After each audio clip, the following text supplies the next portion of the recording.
in, ladies and gentlemen, to MBR, or as we like to call it around here, Nothing But Rants, the show where I find topics that I'm oddly passionate about and I pontificate upon them. These are not hot takes, but rather takes that I'm hot about. What's up? Really like that. You really like that?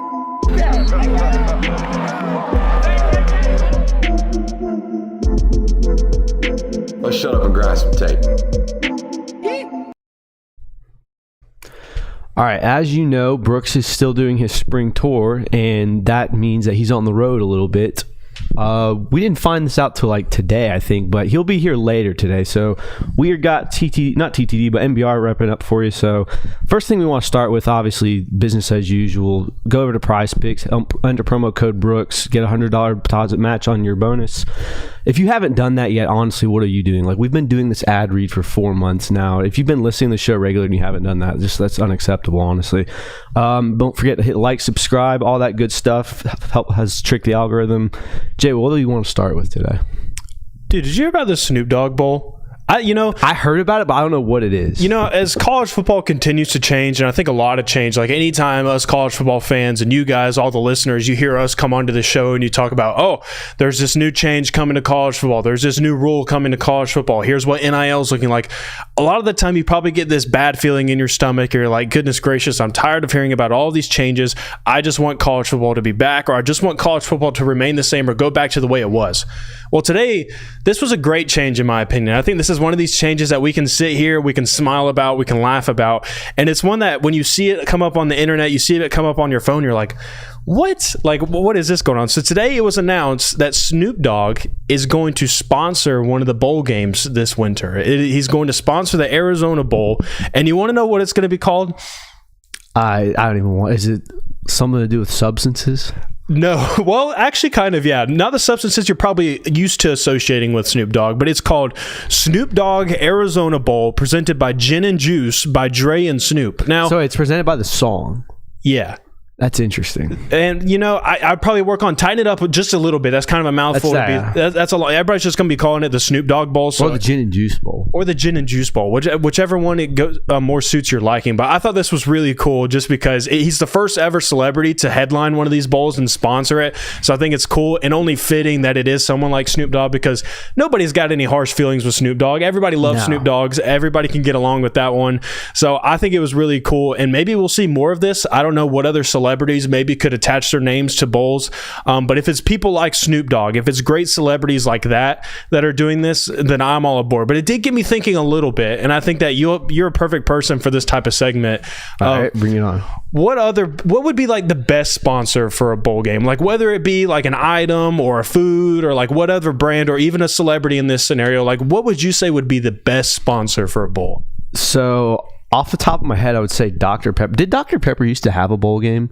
The only thing I know is the sissy football halftime toss with Dr. Pepper now. Okay, but I feel like Dr. Pepper would make an excellent college football sponsor because you could revolve commercials around it. You could obviously do halftime toss, things such as that.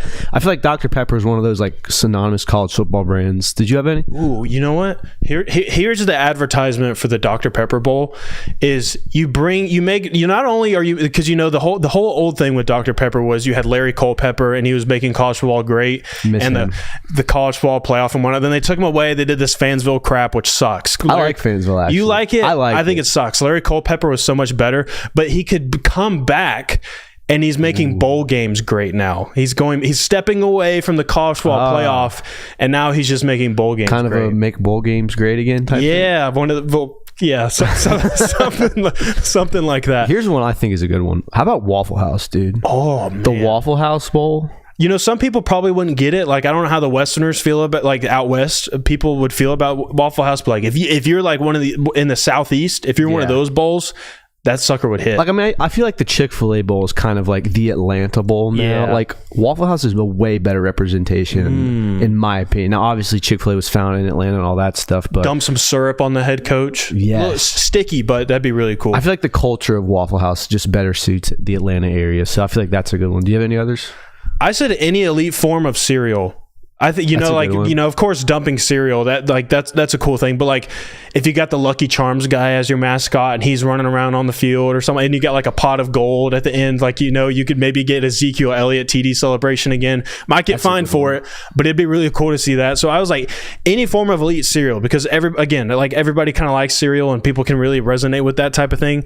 So that was one of the ones I had on my list. All right, this is, I think, the best idea, and this is the perfect college football bowl, and it's never going to happen, but I can dream. So imagine the Zen Bowl. The Zen Bowl. The Zen Bowl, dude. You come out for the coin toss, and instead of flipping a coin, you flip a Zen can, heads or tails. Dude, the Gatorade bath is just a cooler full of Zens. You can see how many players are fiends when they're picking them up off the ground. Things such as that. Oh my gosh. Like, could you imagine the ratings that the Zen Bowl would get for college football? Put some 6-6 teams on there. It doesn't matter. Dude. It's going to get so many. Like the Pop-Tart Bowl this year. Yeah. Like, everyone went nuts for the Pop-Tart Bowl. Can you imagine what college-age kids would do for the Zen Bowl? So, Barstool, they did they were attached to a bowl game this last year as well. I think Barstool now has their idea for how they want to do a bowl game, and it's going to be Barstool, the Zen Bowl, something like that. I think that's perfect branding, because you're going to get all of the college kids and that type of demographic. Everybody listens to Barstool. That's the target audience for the Zen Pouch crew as well. So the Zen Bowl, that's an interesting one. This one, purely again off of just the mascot, and I think it'd just be really cool. The Kool-Aid Man, like do a Kool-Aid Bowl, Kool-Aid Bowl. Like, come on, again, Dunkin' Kool-Aid, like some cherry Kool-Aid. You could even get betting lines on like what color Kool-Aid are you going to get this year at the end of the bowl game. And then again, like you have someone running around in a big old Kool-Aid Man costume, like just wreaking havoc like he does in the commercials. Like, yeah, I think that would be absolutely elite. Didn't Kool-Aid McKinstry like get an NIL deal with the Kool-Aid? I hope so. I think so. I mean, that's kind of a given, right? A massive misfire. But I mean, there's a lot of teams doing different approaches to NIL with such as that and things. So Ohio State's one of them now. I think you had an article about this you read today. Yeah, so I just kind of want to preface this about this article that I'm pulling from. This is from The Athletic. I don't have the author's name. I should have done that beforehand. But this is from The Athletic. And it was just it was an article about Ohio State's approach to NIL. And I want to preface this by saying college programs they aren't the only one that runs things like this, but I thought it was really interesting that they got some insight not only from Gene Smith, the athletic director, but also Ryan Day and also some of their donors, just kind of talking about like, Ohio State went out there and they got this massive transfer portal class, but also they brought back a lot of key returnees from a season ago. Some, maybe not Marvin Harrison, but some big guys on the defensive side of the football and some other things. And while those things are great, and a lot of, it was mentioned in the article that, these players return because they may not have a national championship. They haven't won the Big Ten conference championship and things like that. But we also know nowadays that those types of things are not free. You have to raise money. These players are being compensated for foregoing the NFL draft. Like one of the players, he mentioned that he had a second or third round grade before deciding his ultimate fate of whether or not he was going to come back to college or return or go to the NFL. But he decided to come back to Ohio State. And he mentioned all the things of a national title and a conference championship. But again, those things are not free. So I pulled some quotes from this article that I thought was really interesting. And so Gene Smith, again, the athletic director, he's actually set to retire this year in the summer, I believe, sketched out a long list of donors that the Buckeyes needed to call. He passed it to his 6th-year head coach, Ryan Day. And he said, Ryan, you need to call these guys. I can answer the questions, but you're the football coach. If I call 99.9% of the time, they know why I'm calling, Smith said. But if it's Ryan, that's a game changer. So essentially, Gene Smith had this idea of, I don't want to be the one calling these donors saying, fork over more money. We need it for our roster. We need it to renovate the stadium. We need it for X, Y, and Z. We think it should be coming from you, Ryan Day, because that's a better voice. And we think that these donors will resonate with that better and they can make connections better. And it'll be a little bit more impactful if they can hear from the head coach as opposed to me. Because like you mentioned, if it's me calling them, then they're just knowing, oh, Gene Smith is calling me. He's just going to be asking for more money. Yeah, when I initially read about this and heard it, it seemed to me like the Ohio State AD was saying, like, I am burnt out on this. You handle it right now. I'm tired of calling donors. I'm tired of doing things such as that. But the more that you talk about it, it does seem like the AD's like, hey, this is going to be the most effective way to get boosters to shell out money because you are the face of Ohio State football. Like, I'm the AD. I'm well known amongst boosters and things such as that. But when you're talking to the head coach, when you're able to actually directly speak to the head coach, there is some level of access that you feel you have. So I think that is a more effective way. But I mean, you do have to wonder, is it also kind of ADs being like, dude, I'm just as burnt out on this as you are. I mean, yeah, it could be that, because you have to think, like, the head coach is responsible for the football program. The AD is responsible for every single athletics program, whether it be basketball, baseball, gymnastics, lacrosse, soccer, like whatever it is. They're responsible for making sure that those programs are also sustainable financially. And again, that's asking donors for money and whatnot. They actually talked to one of the donors in this article as well, Mark Stetson, longtime donor and founder of the 1870 Foundation. And he thinks getting calls from Ryan Day could tip the scales for donors. He said, "I think when you are communicating with a coach, you can feel the need, and that's where you get a lot of the positives of the NIL." Stetson said, "You can go across the non-rev sports. There's kids who work 2 or 3 jobs to be able to live, but with NIL, they can focus more on athletic and academic hours." Hearing that from a coach is a direct line to see the impact. And the whole scheme of this too is, if you're talking to the head coach, these donors also feel a connection to the program. They feel like they get some inside information on the program because they're talking to Ryan Day. They can see the inner workings of how things are going, the roster, like their picture, their whole big picture for the upcoming season, like what their goals are and what they're kind of setting up for. And it also makes sense with Ryan Day's timeline, because this offseason, we know that he had been calling offensive plays for Ohio State, and then he stepped away from that. They got some money to hire Chip Kelly to be an offensive coordinator, or co-OC, or whatever you want to call it, with Brian Hartline up there. And so now Ryan Day has kind of taken over this more CEO type role at Ohio State, something that we as analysts and college football fans have been saying that Ryan Day needs to do this. He doesn't need to be focusing on calling offensive plays for the Buckeyes. He needs to take a step back a little bit and kind of see things from over top, instead of just focusing on one area. So him being able to do that now, he's able to get these long lists of donors. He's able to make these phone calls, and he's able to get these donors to buy into their program, literally and figuratively, and be able to get these transfer portal classes that they've built up, and be able to get people like Caleb Downs to come to the program, and get multiple quarterbacks to come in. So it's helped elevate their program, and it's honestly coming a great time for them, because now with Michigan kind of taking a step back, it's do or die essentially for Ohio State. It really does put into perspective.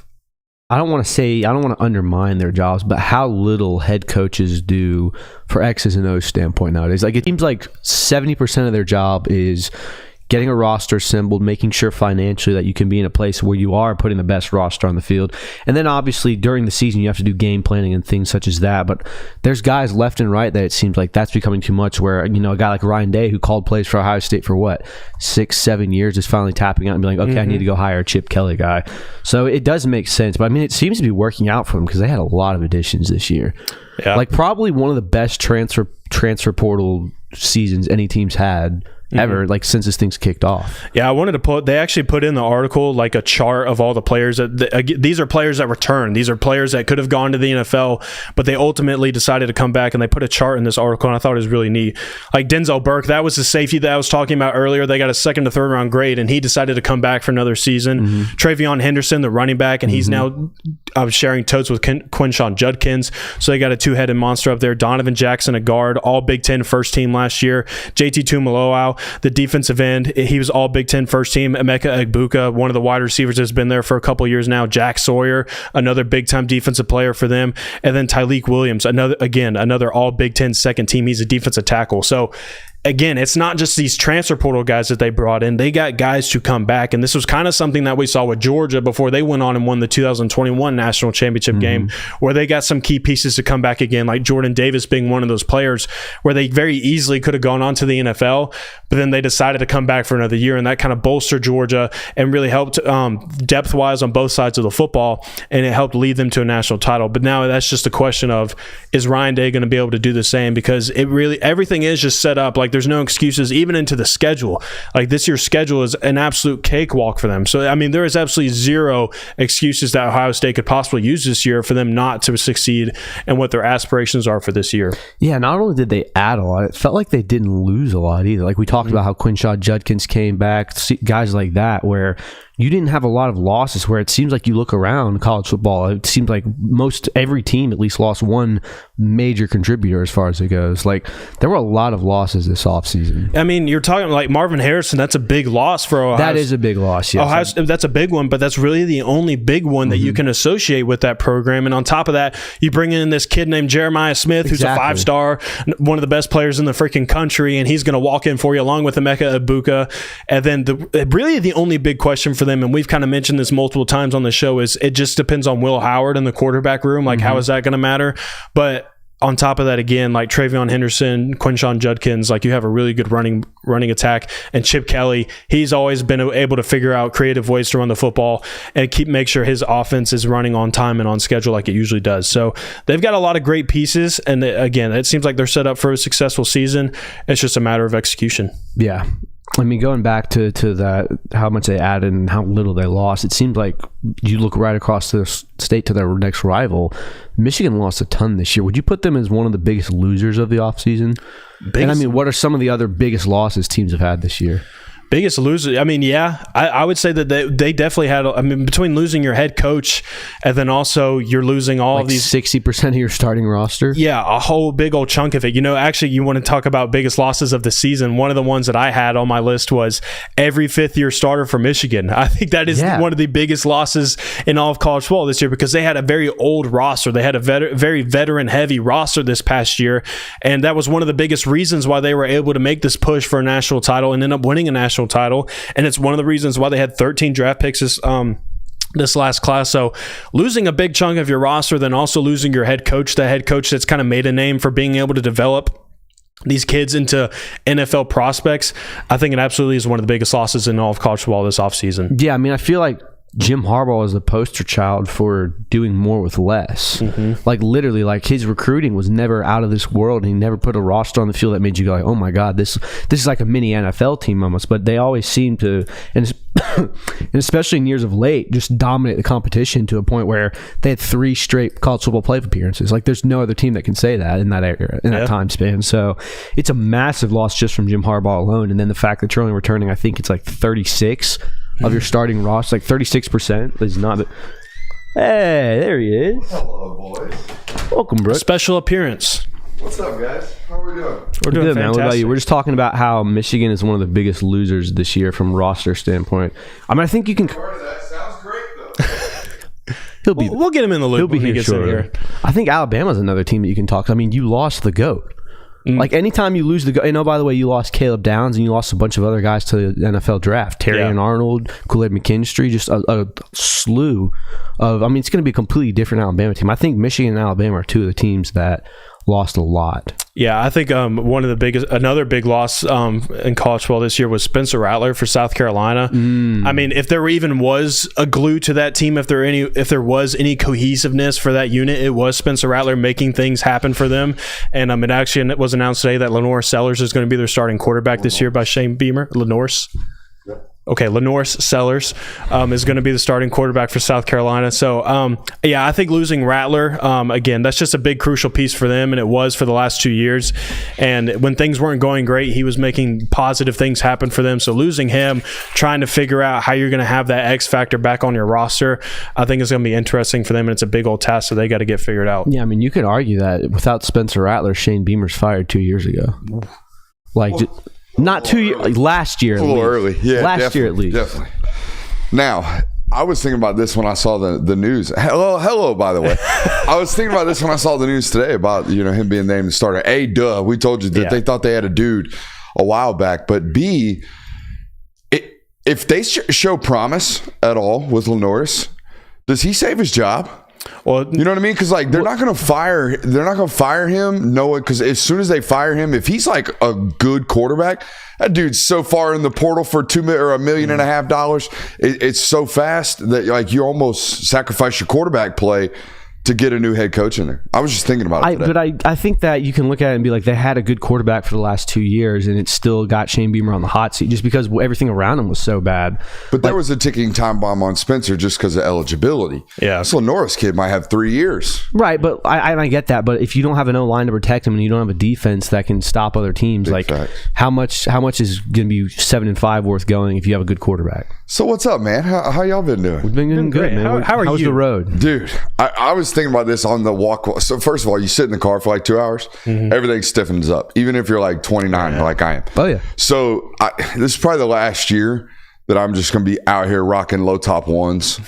I'm probably just going to be like a guy that goes comfy shoes. And that's so anti-me. Full dad mode. But dude, my feet, my right foot's killing me. My left lower calf tightness, real fear for me that one day I'm gonna pop an Achilles. So any tightness in the lower calf like really scares me, because obviously people know about the calves, people talk about the calves. Big calves mean like vulnerable Achilles as you get older, and I'm definitely terrified of an 8-month recovery from an Achilles, surgery. Which nowadays it doesn't sound as bad. Aaron Rodgers was up back on his feet within throwing on it. Within like 14 days. And if I can let the chooch loose in like 14 days after post Achilles surgery, that'd be pretty cool. But I'm glad to be back on a microphone. I feel like it's been a little minute. Hello, got to mute that.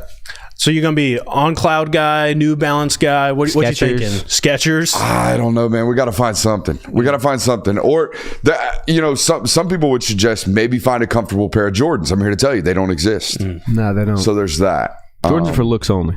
Yeah, for sure. But man, it's been a good little run. Saw a couple of superstars the last 2 stops. Last 2 out of 3. The McEachern bunch out there Saturday is really, really young. But Friday I was in Warner Robbins taking a look at Isaiah Gibson. And then today, just got back from Justice Terry. And man, those are 2 good football players. Justice Terry. Holy shit. Let's start with Gibson. I don't know where you guys are in the show, but we're going to derail it right quick. Let's derail. While these are fresh on my mind. So Gibson I saw last spring, okay, was a little bit flat-footed, was a little bit knee-knocked, quad development hadn't been there yet, was a little bit tight-hipped, and then boom, all of a sudden I see him this spring, and first of all, he's gained about 30 pounds, and he's gained about 20% athletic traits. Like if you were to so it's good 30. Oh my God, dude. Like, and I talked to Coach, and this is a lesson to be learned for all athletes and anybody really listening. If you're training at all, train the right way, because it's going to make you a better athlete all around. You're going to move better. You're going to walk better. You're going to run better. You're going to jump higher. You're going to run faster. You're going to be more durable, all those things. But Coach was just telling me about like, hey man, we really had to harp on this guy to squat to parallel depth. Like we've got to get ass below ankle. We got to get ass to ankles. We got to get below parallel, because it will ultimately unlock our lower half, right? It'll allow us to be a better and more fluid athlete. And just that little coaching point, I'm not saying that's all it. There was obviously a lot of growth over the last calendar year since time between I saw him last spring and time I saw him this spring. But man, that is so much better of a football player now than he was 12 months ago. And it's one of my favorite things about being a return visitor, like being a guy that goes around these places multiple times, sees these kids year on and year out, just seeing the level of improvement. It also throws up a red flag when I don't see drastic improvement, right? You would imagine. But Isaiah Gibson, a football player who has gotten substantially better. And I didn't necessarily, like when I saw him last spring, it's like, okay, top 100 player. I get it.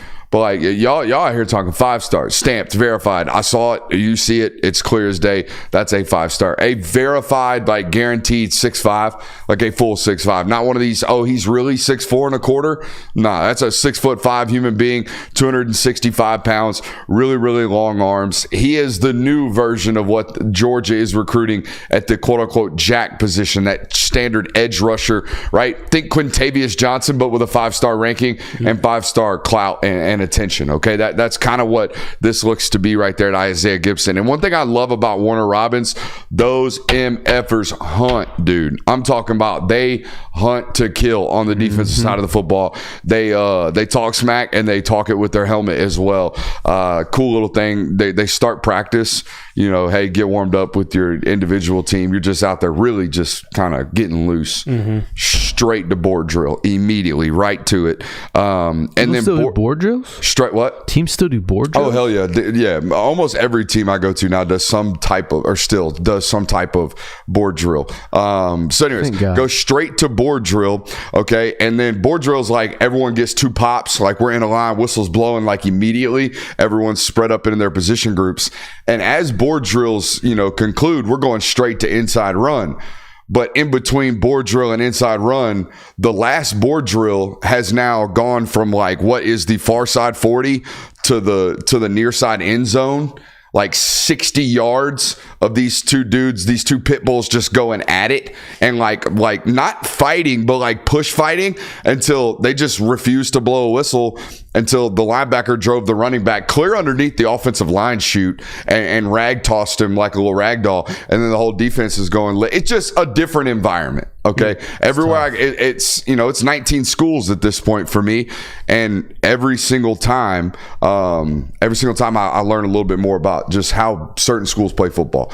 So Isaiah Gibson, coming from a place where they know how to practice, they know how to hit, they know how to get after it. Saw Dinkins there as well, the safety, but we'll talk about him maybe another day. Let's go to Justice Terry. Saw him today. The ability to uncoil your hips is like the key to the interior defensive line particularly. And that is a football player that has all of the ability to uncoil his hips. About 6'4". Coach told me he's about 270 today, and I believe 270. He carries 270 like 250. It just looks really, really, really light and athletic. Tremendous body development there. And the most interesting thing about Justice for me is this is a football player that went viral. And I'm talking about big viral at 14 years old for a picture of him. Okay, just flexing in the gym. And it was like, my God, this is a 14-year-old kid from South Georgia. Was immediately offered it. And the first thing that I think about when I see young men like that blossom at a young age is like, oh my God, you're going to dominate. Okay, you're absolutely going to dominate for a long time, or at least immediate time of your career. But how much growth and how much work ethic is established or taken back because we're so good at such a young age? You looking at that photo now? Yeah, I remember. It's absurd. It's absolutely absurd. Yeah, that's him at 14 years old. I don't know if we can get a zoom in on that. But yeah, it is pretty redonkulous just how physically developed this kid was at a very young age. And I'm going to tell you what, it takes about 15 minutes of watching him practice and just observing him around his teammates to understand that this is a gentleman who works really, really hard at playing football down there in Manchester. Tremendous intangible box checker down there today, watching that for 2 hours. Willing to help his teammates, willing to play both sides of the football, just does everything the right way. And I had a conversation with him because it is what it is. Manchester football is 2A football, 3A football here in the state of Georgia. The facilities aren't great. This is a football player who, like I just said, was a very known thing at 14 years old. Not only was his phone getting blown up by colleges, that kid was getting poached from high school coaches left and right. I guarantee it. He didn't tell me that. He didn't have to. I know how this industry of high school athletics work. That kid was getting phone calls left and right. Hey, you want to come here? Hey, you want to come here? Hey, you want to come here? Hey, we'll make everything happen. Just come here. And he stuck it out in Manchester. And I asked him straight up, I was like, why? Why'd you stay here? Why? What was it about this place? And it was just a loyalty thing to him. These are guys that I play with since a very young age. And I wanted to stick with them. And I asked him, obviously there's a commitment to USC right now. Whatever happens with you in college, wherever you go, are you going to approach your college football team the same way? And he's like, oh yeah, wherever I end up, wherever I, sign, we're done. Like it is that and that. And I believe him when he says that because he's already, like I said, gone through the process at a rate that I don't think people realize. You know what I mean? Yeah. For a football player who's that great. So there you go. I think Georgia is in a very, very good spot with both those individuals, Isaiah Gibson and Justice Terry. And one thing Justice said, and you've heard Kirby talk about it over and over again, it's a marathon. It is a marathon. We will be pursuing you until National Signing Day. So there you go. So you're like a third of the way through this, I would say, probably, right? Yeah, we still have the rest of this week and all of next week. Okay. So would you say Gibson and Justice Terry, two best players you've seen so far? Yeah. I'm very interested to see Juan Gaston this weekend, the offensive tackle from Westlake. I'll get to see CJ Wiley tomorrow. If I finally get my butt out of bed, we'll get to see Xavier Griffin tomorrow, who is also extremely highly ranked, but it'll probably go some type of that order you just mentioned. I guarantee you I will be just flabbergasted with CJ Wiley tomorrow. As the word on the street so far through spring evals is you got to get by Milton and you've got to go see CJ Wiley. This is a football player who is doing track practice at 6 a.m. and then coming to football practice in the afternoon. Sheesh. By the way, I think he ran 10.83 at 6'4", 185 pounds. Good Lord. So that's a dude. Yeah. Loved Zachary Thomas down there at Jones County. There's been a bunch. There's been a bunch of guys who have flashed, as there are every single year. So there you go. Notice some interesting things from college football coaches as well. lot of universities sending their coaches in packs now, in pairs. Some of them even traveling as like a whole cohesive unit. Clemson traveled like 4 or 5 deep at every school. I saw them here in the state of Georgia. A lot of, hey, Georgia's done this. Hey, you're a premier target. We're going to send your position coach and the coordinator to watch you that day, just to show extra love, because we're not supposed to double back. Yeah. However, there's some double backing going on. I haven't seen it, but I was talking to a high school coach the other day, and I was like, man, what I'm doing right now is become really, really valuable, because these guys aren't allowed to come back and see them twice. And coach snapped his head around and was like, what you mean? I'm like, there's a rule, coach. These schools are not supposed to be coming back to your school multiple times during an evaluation window. And he's like, really? They can't? You sure? You sure? Shit, I gotta get out of here.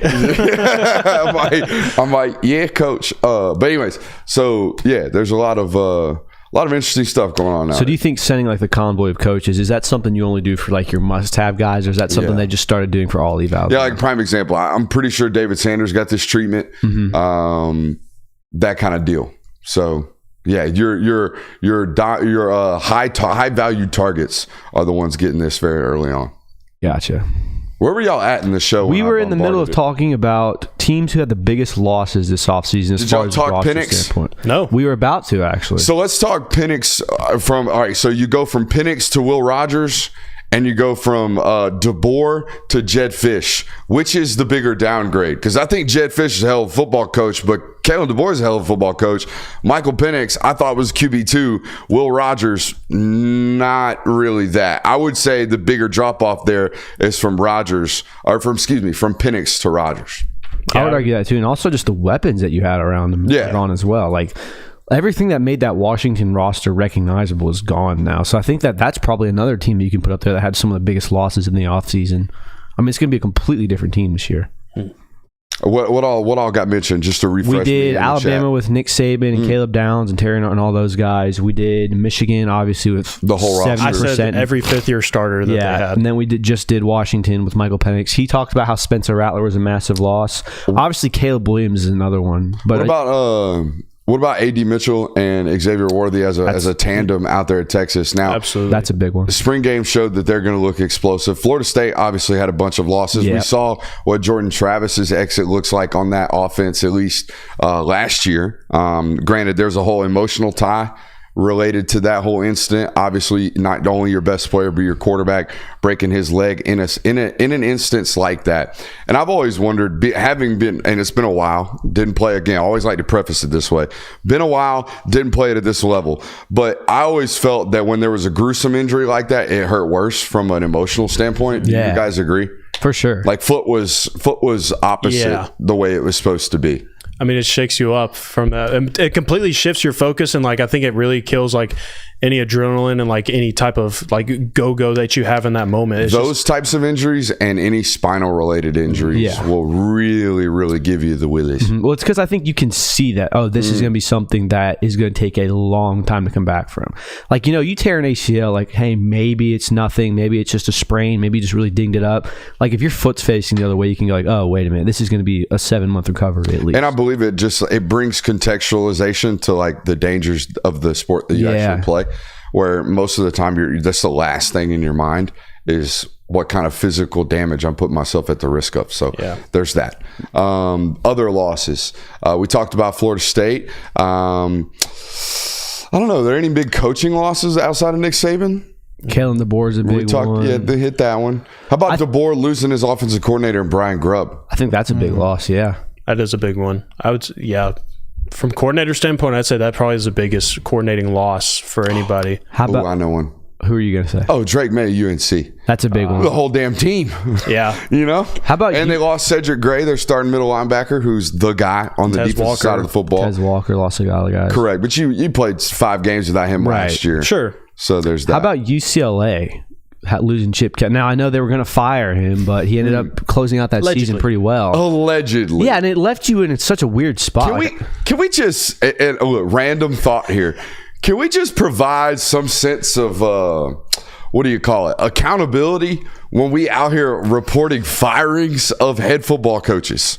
just swept that one right under the rug. Nobody paid attention to that one. If I remember correctly, it was like if Chip Kelly loses this game this Saturday, he's fired, and then he ended up winning. It was if he loses, he's fired. If he wins, he's not fired. I also want to give some love to Mello in the chat right now. I can't tell. That's some type of orange. I can't tell that's Clemson or Tennessee orange. I think he's an Ohio State fan. Either way, he is a non-Georgia related fan, and what he's telling the chat right now, they're kind of getting at him, jabbing at him, basically saying like, "Why are you even here?" These are like Georgia folks, and he's like, "Bro, this is a good spot to be for all college football fans." So, Mello, I appreciate the love right there in the chat. It looks like you're gonna have to dip out, so I appreciate you for joining in. But yeah, if you have not already subscribed to this channel because the algorithm has just randomly thrown us upon you, make sure you hit that subscribe button because we do talk all things college football 3 hours a week. Okay, we do 6 hours a week of content, but 3 hours of that week is strictly all college football. In fact, we avoid all Georgia topics during that 3 hours. So, and last I checked, 3 hours a week is on par or more than any other national show outside of Piquel, who they work like a dog. Mm-hmm. Shout out to JD Piquel, by the way. Good Lord, they worked that dude into the ground. But anyways, so biggest losses. I'm good if y'all want to wrap that up. I have one more that I wanted to say. I went with Kayshon Boutte instead of Booty. I always don't know if I want to say Booty or Boutte, but Kayshon Boutte, because I think you could say Jaden Daniels, but I went with this route instead because I think because we got to see a glimpse of Nussmeier in that offense with those two guys and everything was still cohesive and things were running as business as usual with him in it, then it gave you some hope of like if it does result to putting in Garrett in, then we would be okay. But now that you don't have him and you don't have Brian Thomas, then there's still some questions of like, we don't know what potentially could happen here. And those are two big losses that you have in your wide receiver core. So losing him specifically, though, I think that's a big loss. Did we even mention Jaden Daniels? That's a massive loss. It is a massive loss, and it's the one that I kind of presented the segment based off of. I saw something on Twitter about just how big of a statistical, season he had last year, obviously. And that whole like first year starter syndrome, we definitely see a growth in year two for most of these guys.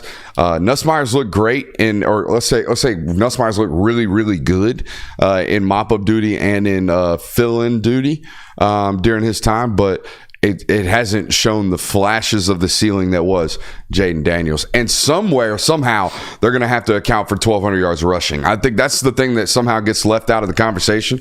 It's like Nuss is going to throw the ball really, really well. I presume that to be the case. They've obviously lost weapons, but they lost the biggest rushing threat on their football team last year in Jaden Daniels. So that's a massive, massive loss. I had one pop into my head. It's not a loss, but Jackson Arnold better be freaking good. Oh. Yeah. Jackson Arnold better be good. I mean, I'm not saying that Old Venables leveraged his career on this one, but you pushed out a guaranteed like 4,000 yard passer in Dylan Gabriel, a dude who worst case might lose you 2 games. Like 10-2 season, like 9-3. Worst case, might win you 3. Might win you 3. Might have a really good season in his 6th year of college football. We were really afraid to lose this guy who's uber talented. That uber talent better lead to some results. Yeah, and you put yourself at risk too of him going to Oregon and putting up better numbers and potentially making some big impacts for Oregon and putting up some special things over there as well. I think one thing we've seen from a Dan Lanning offense, somehow, some way. Again, one of these things that doesn't get talked about. That dude is a lifetime defensive coach, and he takes Bo Nix and turns him into 77% completion percentage. 12th overall pick. Like, what? Dan Lanning, over 2 coordinators, by the way. Yeah. Replaced the first one because he got a head coaching job. And then got another guy that was like, shit, we'll just get better. What? What? Are you kidding me? No. Everybody's like, oh, Dan Lanning, great pregame speech. Nah, shit. Great. Dan Lanning, great hiring processes. I think obviously Dylan Gabriel, he's going to be good at Oregon. Yeah. Jackson Arnold better be good at Oklahoma. Yeah. I'm glad you brought up Oklahoma because I kind of ran across this because I saw this article talking about the toughest schedules of college football and some of the easier schedules, and I kind of saw this trend a little bit between these colleges that had these tougher schedules in the upcoming season. a lot of them, it's a big season for the head coach, and it could very well, but it could either mean it's your due date, it's your death date that's coming up this year, or it could mean like we might give you some grace because you had such a tough schedule. Like Oklahoma, they have a very tough schedule this next year, and we were just talking about how Venables, this is kind of a big year for him. Probably isn't on the verge of being canned because of his contract and whatnot. First year in the SEC, but I think it is a big year for him to kind of see like where the direction of the program is going. It's year 3, and it's kind of time to start seeing some more positive results than we've seen in the past couple of years. And when you look at the schedule, it's going to be a tough one. It's going to be a grinder. You got Temple, Houston, Tulane. The first 3 weeks aren't too bad, but then you got Tennessee at Auburn. Then you go to Texas, South Carolina at Ole Miss, at Missouri, Alabama, and LSU to close it out. LSU on the road to close out the season as well. So a really gruesome schedule for Oklahoma this next year. Didn't Drink have both of his coordinators nabbed off of him? I know he had his offensive or defense coordinator taken by LSU. I feel like he did. I think he did have his OC taken. Yeah. Those are, I mean, that's your first time as a head football coach where you got to replace major guys. It'll be important to see there. We always talk about it. It's like the last infinity stone for me as a head football coach, right? Are you schematically sound? All right. Are you a cultural leader? Great. Do you tactical or what? Do you use right tactics during an actual game? Can you control the game? Can you recruit? All these great things. But one of the most important ones, and one of the things you don't really find out until you check all the other boxes is, shit, man, can I replace these guys when they get stolen off my staff? Yeah. We're going to find out. We're going to find out really quickly with Missouri this year. Yeah, I mean, you see more and more utilization of the transfer portal is because of that, and I think that's kind of where the age of college football is now. But there are 2 teams that haven't really used the portal like you would expect them to. Oh, transition? Yeah. Look at you. I mean, you don't have to call it out. We just got to do it seamlessly. Nah, I like it. No, so Alabama and Michigan are 2 teams that haven't really utilized the portal to their benefit this year, especially after replacing head coaches and everything that comes with it. So, I mean, obviously Michigan is a team you kind of would expect not to have this. They hired within for a head coach. They're a team that traditionally doesn't really use the transfer portal, but I felt like Kalen DeBoer going to Alabama and not making any moves was kind of an interesting thing. Yeah, I mean, your biggest move was Caden Proctor coming back to your roster. Keon Saab. Yeah, I got Keon out of Saab. Michigan. You're right. That was a big one. But I mean, outside of that, you've got Austin Mack on the roster. So just not like so many big. They brought the Washington center. Yeah, they did get him. I have his name right here pulled up. It's a tough one. Parker Brailsford. Never mind. Whoa. I thought there was. Never mind. No, I mean, he didn't make a ton of additions, but how many guys did he lose? Did he lose like 10 or 11 guys? How many guys went out versus in? That's the thing you got to kind of look at. Obviously, he lost Nye Black. He lost not Ruggs, but Bond. Caleb there Downs. in the slot. He lost Caleb Downs, obviously. But most of their attrition was due to the NFL draft, if my memory serves me. Yeah, I think the point I'm making is just like you see so many first-year coaches in this day and age come and go, all right, we're doing a complete overhaul of our roster where we're going to pull in 10, 15, maybe even 20 guys to rebuild and kind of have that first-year success. To be fair, not a lot of people are stepping into a Nick Saban roster. That's very true. You know what I mean? This isn't Mel Tucker taking over Michigan State. Right. Which, by the way, let me know when we conclude this and just mention Mel Tucker, because I know y'all did a bunch of Deion talk and I didn't get a chance to talk about it, and I've been just sitting on this one. So let me know when we wrap this up and just throw at me like a piece of cheese. Just say Mel Tucker and I'll go. But anyways, where were we at on this one? You were looking something up. I was looking up how many players they lost. I don't know if I've counted up all of them, but I got to 30 and stopped. 30 out? Yeah. Wow. Yeah. That is a lot. Happens when you lose a head coach. Yeah, it does. And I mean, only kept running up. Like Peyton Woodyard was one that just dipped out recently as well before the portal closed up. We just gave him his praise, so let's throw some reckless speculation his way. That was an interesting one with Peyton Woodyard, right? Hit the portal with a do not contact, and then like 4 days later lets the news kind of simmer, and he's like, oh, by the way, I'm going to Oregon. I thought you were supposed to enter the portal to be able to get talked to find your new home. I've always been confused by the do not contact thing. Because don't we just assume tampering has occurred? And wherever you land, we just assume that you violated rules? Isn't that kind of the rule there? Because Riley Leonard, I believe, did the same thing when he entered the portal out of Duke. And to me, it's blatantly saying, like, I've been tampered with. That's why I'm entering the portal. I don't want anybody else talking to me because I already know where I'm going. Caden Proctor did this twice. He was do not contact when he left Alabama. He was do not contact when he returned to Alabama. Again, like we're not actually enforcing rules. So No. Does this mean when we actually have a commissioner, they'll enforce the rules as a governing body, or will they just look a blind eye too? You'd have to assume that they're going to enforce them. But maybe every time someone tweets that, I just want to ask that question to that person. Or Josh Heupel, we need a college football commissioner. Okay, is he gonna enforce the rules, buddy? Because no one wants to right now, but y'all got them. Y'all got rules, and everybody just runs around them. Mm-hmm. So yeah, tampering. Mel Tucker. So I got to thinking about this. Deion's all in the news, right? Everybody calling Deion all kinds of different names. Nobody likes Deion. Deion this, Deion that, Deion this, Deion that.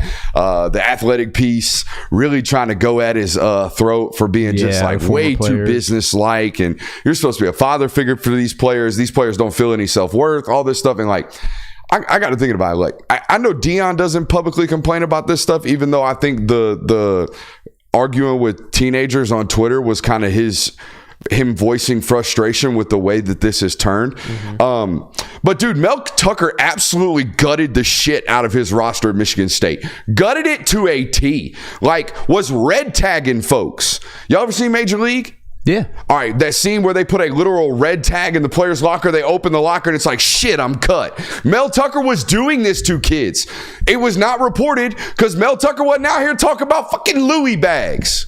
Like, that was the whole thing. The whole reason he gets covered this way. And I don't think he complains about this, but he talks about haters in the media and he talks about people speaking down on him. And he talks about, there's a reason why. It's because he is very loud and brash, and he has never apologized for any of it. Ever, ever, ever. You know who else was loud and brash and absolutely got smoked by everybody the moment he opened his mouth? Jimbo Fisher.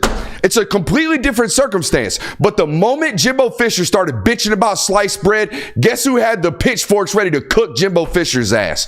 College football Twitter's world. All right, so like, this has been done.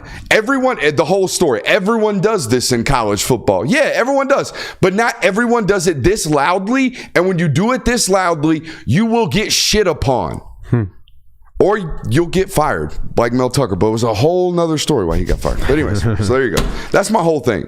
Like, dude, they get covered like this. They get talked about like this. Oh, everybody does it.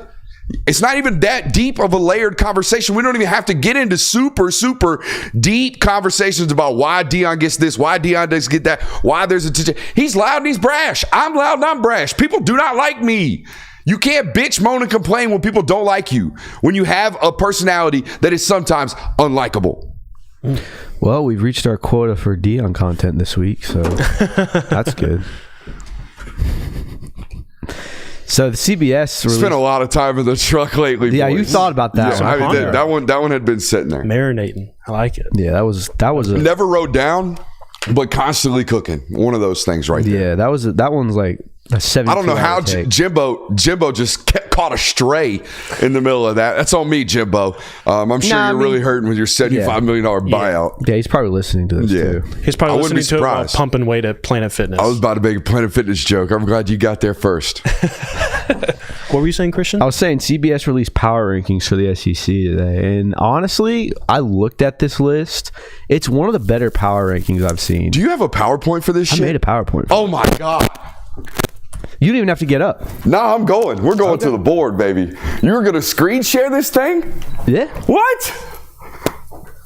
Man, I got called a nerd for liking spreadsheets. He didn't get called a nerd for making a PowerPoint. I love PowerPoint. I mean, PowerPoint is a weird thing to love in 2024. I feel like it's a very outdated system. But hey, I'm going to let you cook, my boy. Go ahead. So, all right. So who do you think you have at number 16, the worst team in the SEC according to CBS? Vandy, let me cook. Jay, we'll go ahead and... He can tap it? Tap it. Oh, maybe it doesn't work. Maybe I do have to do it. Oh. Yeah, hit that space bar, cuz. All right, Vanderbilt. Oh. Double reveal. Who is it? Second worst team, who do you think? Let's go Mississippi State. You are right. Did you see it? Yeah, I did. I definitely saw it. You know what? I'm very intrigued by the Jeff Levy season. I want to see it. Now, have you seen what they've done in the transfer portal? No. He's basically said, hey, just go find me some freaks. Hey, coach, I don't know if they can play. Don't matter. Find me some freaks, especially in the tight end position. He's got like 3 or 4 dudes in the transfer portal that are like 6'6 plus, 240 plus, super long rangy, gonna attack the middle of the field off these RPO type stuff that he works. I loved watching their Ole Miss system. It has only continued to obviously spend some time at Oklahoma, but Lane has continued to add on what him and Jeff put together during their time together at Ole Miss. Sounds like something Mississippi State should be doing. Very much so. Being fun. Taking chances, being fun. You should be fun. You should not be like Will Arnett did a lot of bad things there, or a lot of wrong things there, I should say. But you should not be boring in Mississippi State. If you're boring and losing, your ass is out. It didn't help that you went from probably the most entertaining college football coach ever to being one of the more boring teams. You had to be in the 1990s Pittsburgh Steelers. Yeah. I'm going to go South Carolina here next. Oh, Arkansas. Yeah, that's going to be a tough football team. Hey, what's going on with that? Like, I know did the Boise State guy win that job at the quarterback position? Because they had a transfer from UNC basically go back. He rebounced back to UNC. We were actually talking about this the other day because we were setting the bar for Arkansas, and our thing was like, we don't know what's going on at the quarterback position. Like, we knew Malachi Singleton was in the mix over there, but outside of that, it's like, don't know exactly what's going on. We couldn't find anything of like an updated version. According to ESPN, KJ Jefferson is the starting quarterback for Arkansas. Incorrect. Yeah. Anyways, this is stop number 3 in 3 years for Rick Pitino as an offensive coordinator, right? Mm-hmm. Yeah. He was somewhere before A&M last year, and now he's out there at Arkansas riding around with a neck brace. Yep. So that'll be fun. They're going to be a power pass-based offense. He's the only dude in college football still out here installing power, like one back or one guard power, where you're pulling the backside guard, inserting them on the front side. They run their entire play action based off of it. It was hard to tell A&M offensively last year how you would even evaluate what Pitino did. He played with 3 quarterbacks at times last year. Yeah, Arkansas, again, one of those teams that has a really tough schedule too. Mm-hmm. It's brutal. I feel like it's been that way his entire time there. Yeah, and it may just be because it's Arkansas, and like so every opponent feels tough. Yeah, so it could be just one of those things as well. South Carolina now. There you go. Yeah, let's go. Going to be starting a redshirt freshman. Just talked about that.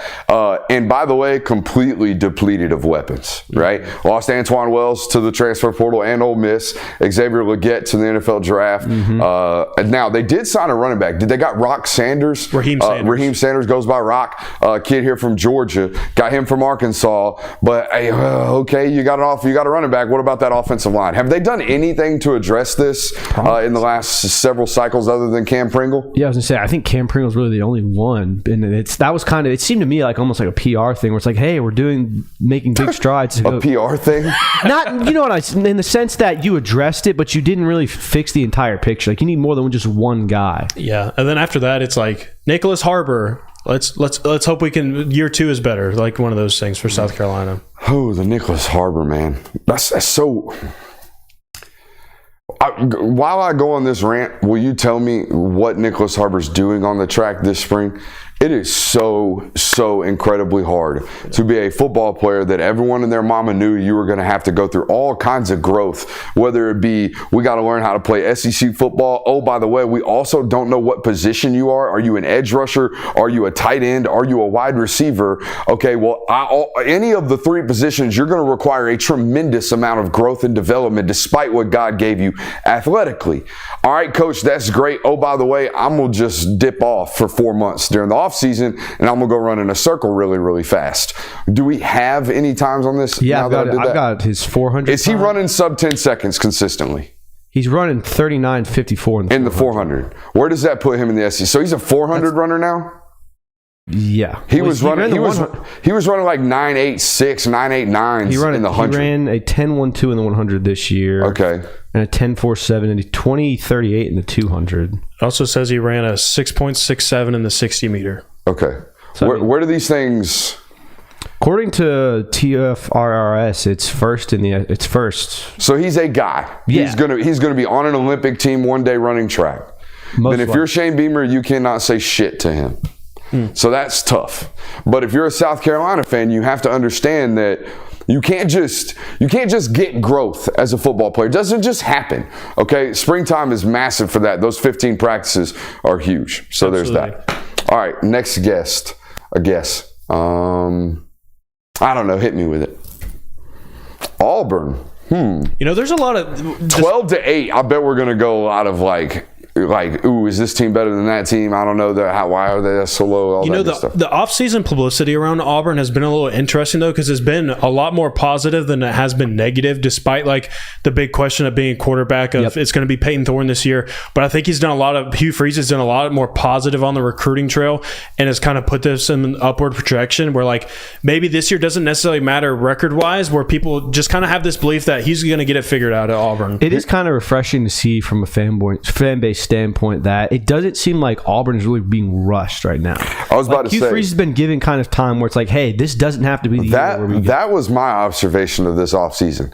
Hugh knows he's got a timetable. He's got a runway to get this plane off of the ground. So that's good news for him. That's good news for Auburn, you would imagine. So I think sustainability nowadays in college football is very, very important as long as you have an A- level football coach. And I would put Hugh Freeze right there at the A- level, because the decision to not go get a quarterback was 100% about that. We're not close yet anyways. We're not ready to push, why go pay $1 million for a transfer quarterback? So it makes sense. Absolutely. All right, who we got next? I bet you it's Florida.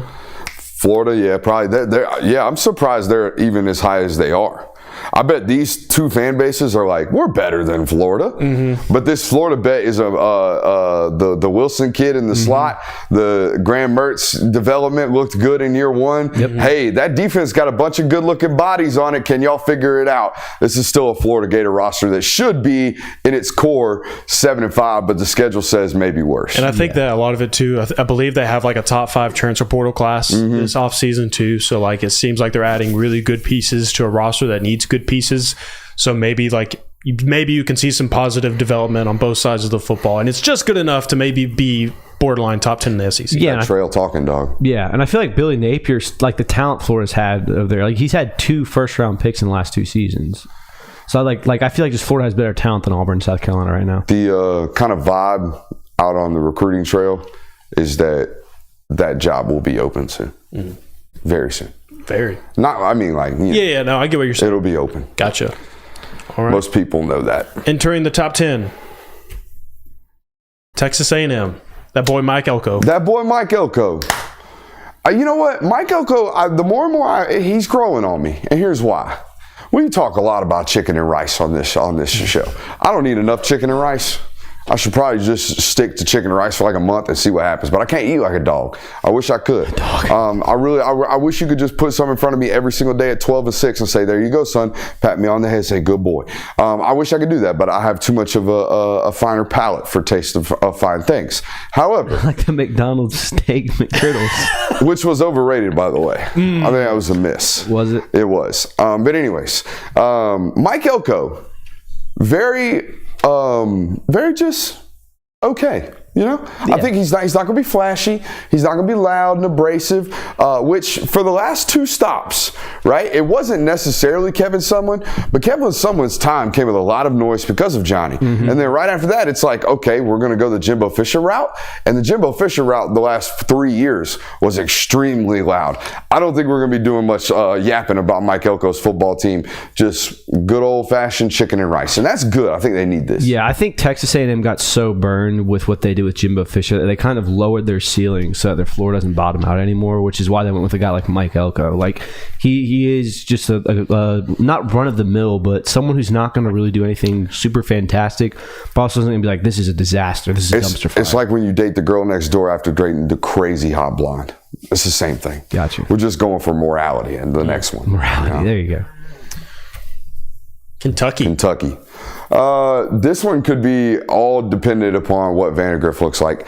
The defense is always good at Kentucky. It always battles. 3rd offensive coordinator in 3 years. Yeah. Think 4th in 4 years if you want to count Kevin or Liam Cohen twice. If you really want to. They've gone through 4 coordinator changes in 4 years during the offseason, either way you put it.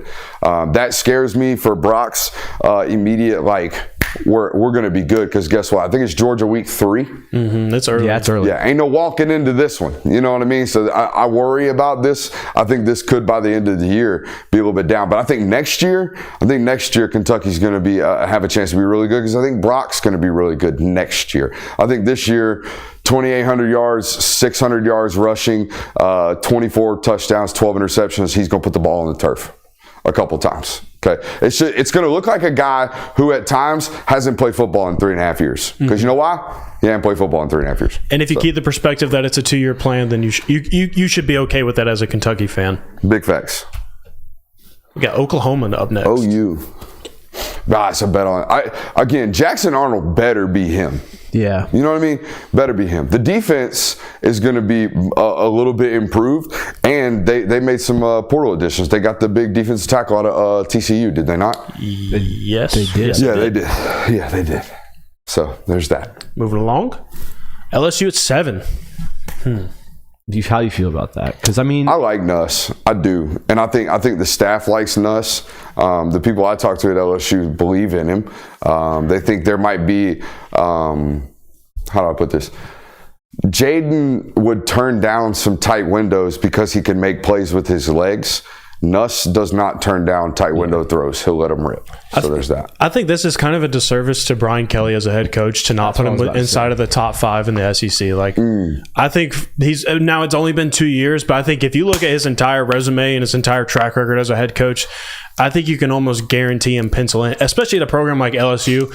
I think you can be safe and say that LSU is going to be top 5 in the SEC. This is why I always kind of push back on Brian Kelly being listed as like the number 2 coach in college football, because almost everywhere you go in power rankings for the SEC and elsewhere, like LSU's always outside the top 5. Yeah, when we did the best coaches in college football, there's a lot of people that are like, shit, do I have to put Brian Kelly at like 3? Yeah. Do I have to put Brian Kelly at 2? Yeah. And here we are, you're right. They're 5th in the power rankings list. So we don't believe that shit when we do this. You know what I mean? Because you're right. You're hitting the nail on the head. If he were him, if he were that guy, we would be way up on this list. Absolutely agree with that. Tennessee. See, you know what I'm saying? But why would a Brian Kelly led LSU football team who per player for player, bar for bar, okay, LSU has a more talented roster than Tennessee, right? I would say, yeah. We all think that? Yes. We all are so told every single year during these coaching rankings that Brian Kelly is a better football coach than Josh Heupel. But here we are, we're doing a CBS rankings reveal, and he's behind him. So it's a little bit weird. You're right. So, yeah, I think this one's based solely off of what CBS and, for that matter, myself believe about Nico. I am a Lieva. Yeah, I think it's kind of the fact that Tennessee now has a superior quarterback talent, it seems, right now over Nussmeier, where Jaden Daniels is gone. But I think those are one of the two where they're probably the more closely ranked. Like, you could flip-flop either one. I don't think you get too much pushback from either team. Now we're getting into the Mizzou, Ole Miss, Bama discussion. Here we go. All right, Missouri, I'm good with this. I don't think they're better than Ole Miss on paper this year, even though I think they might be healthier at the end of the year because I don't trust Jackson Dart. I agree. So there we go. I would absolutely agree with that. And now we're going to get Ole Miss. Whoa, okay, a little cheeky. I do worry about now, he is a great football coach. And I shouldn't say I'm worried. I'm inquisitive about how this man is going to use Jalen Milroe. It might be my most repeated take this offseason. He ain't never picked one like this. He has never picked a quarterback like this ever in his coaching career. So we will see what it looks like now that he's been handed a really, really talented version of a dual threat quarterback. I think this also gets into the discussion of top 4 in the SEC. Does that get you in the playoff? This year, I think they take 3. Because when the 12 first came out and the 12 model first came out, I thought the ACC, Big 12, and Pac-12 had gotten it into the negotiations where the 3 was the cap, for one singular conference. However, conference realignment has blown up all that bullshit. Yeah. Because the Big 10's got 18 teams. Yeah, it's going to be at minimum SEC and Big 10 get 3 in at some point. Correct. Very, very, very true. So, all right. So that will put Ole Miss 3, and then Texas and Georgia 2 and 1. I'm good with that. Yep. I'm completely good with that. Solid rankings. I do worry about not just Ole Miss's general availability, but I worry about what Ole Miss is going to look like in November if they have a critical loss already, or worst case 2. Because nowadays you can't pack up a season at 9-2 late in the year. You got to win the Egg Bowl to get into the playoff. And I do worry about that when you have a mercenary roster and a mercenary culture. And we saw it, right? When with FSU to an extreme, right? When you are when the light is no longer at the end of the tunnel, you got a lot of people ready to just get up out of there. So I do worry about that. I guess that is kind of the argument for the 12-team playoff, because hey, if you're 9-2, your season's still very much alive. Like, you don't need to pack it up. Whereas in the years past, it was like, well, we just lost our second regular season game. Like, any postseason aspirations we had, we can kiss it goodbye and kind of check out now. Whereas, hey, we're 9-2, but we're the number 7 team in the country, and we can still win out and make the playoff through this roundabout way. So I guess that is the benefit of having an expanded playoff. Speaking of Ole Miss, and I know we're way over the national hour, but we gave you some local stuff in the middle of this. Was obviously talking to a lot of coaches this last couple of weeks. There was a lot of talking about Ole Miss electing not to play a spring game, right? And, Ole Miss and Lane did a good job of letting the media know that they were banged up, right? We didn't have a full roster. We weren't ready to go out there and practice. But in the reality, in the coaching world, they've looked at this as like almost like an ingenious move, because none of those players had an opportunity to put anything on tape. Right. So no one has seen their roster at all, for a variety of reasons, right? I can't game plan against them if I have them early in the year. I can't poach their roster. I don't have any type of, idea of what they're going to look like, right? I can't see the backup quarterbacks that everybody's so interested in, maybe potentially getting on their football team, all that good stuff. But also there's a sense that, when you have games like this going on, Tyler Williams isn't sitting over there on the sideline in his head just thinking, shit, man, I didn't get a single ball my way today. I'm not even getting in the lineup. Bullshit. Boom, boom, boom, boom, boom, boom, boom, boom, boom. I'm out. Like, I'm already dead. The idea of it is gone. Instead, you're out there goofing around watching your buddies dunk a ball and laughing and watching, the glizzy gobbling competition between Joey Chestnut and them boys. So it was kind of a not necessarily a light bulb moment, but for some of these football programs that are doing this roster turnover bullshit, and let's be a much better, quicker version of ourselves this year so I can save my job, or let's push because the Florida job might be open, so I might be trying to win my last year at Ole Miss. That kind of thing. Yeah. Let's do it while this is still around.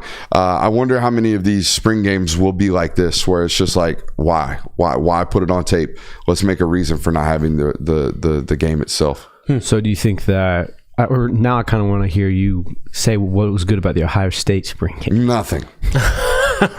Just prove to the world. No, I'm kidding. I'm about to say, just prove to the world that you're still a soft football program. But that's not the case. They're going to be really, really tough to beat this year. This is a tough team. If this is a tough team, we got to go out. It's spring practice, and we got to hit. I forgot about that. Is he ever going to live that down? No. Not when your voice cracks like that on national television attacking an 85-year-old man. I'd like to know where Lou Holtz was probably in his right bed now. By that time. Lou Holtz was in REM 2, buddy. By the way, I also should have lost that football game because Kyle McCord hit a safety in the damn face mask on 3rd and 8. So let's not act like it didn't happen. So, anyways, where are we at? That's national. Local hour? Hey, we got a whole other hour. It might be an hour. It might be 45 minutes. Who knows? We'll see you.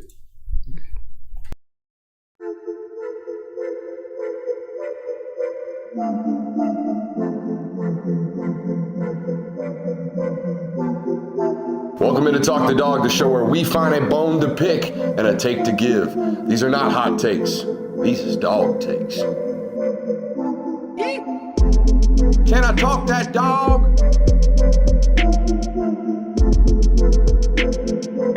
What's up? You really like that?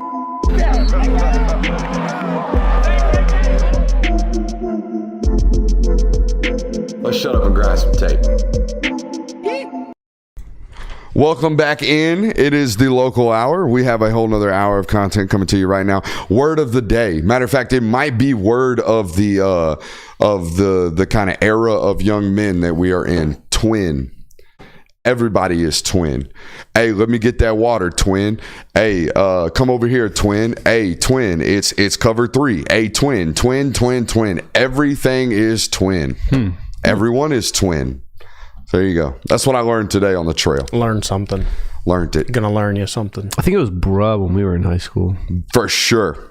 Bruh. Just say it like that. Bruh. That is funny how Vine kind of made that a thing. Yeah. Man, should we get into this local hour? I'm old. Yeah. Hey, by the way, these guys are steering the ship for a good another 2 weeks. So I'm going to go ahead and do it myself. Y'all don't even have to do it. I'm going to give the producers 3. Love that. Thanks, right man. There. Y'all are doing well. Appreciate it. Apparently, I don't account for shit because the stats say y'all did pretty well last week on your solo show. So good job. Let's go.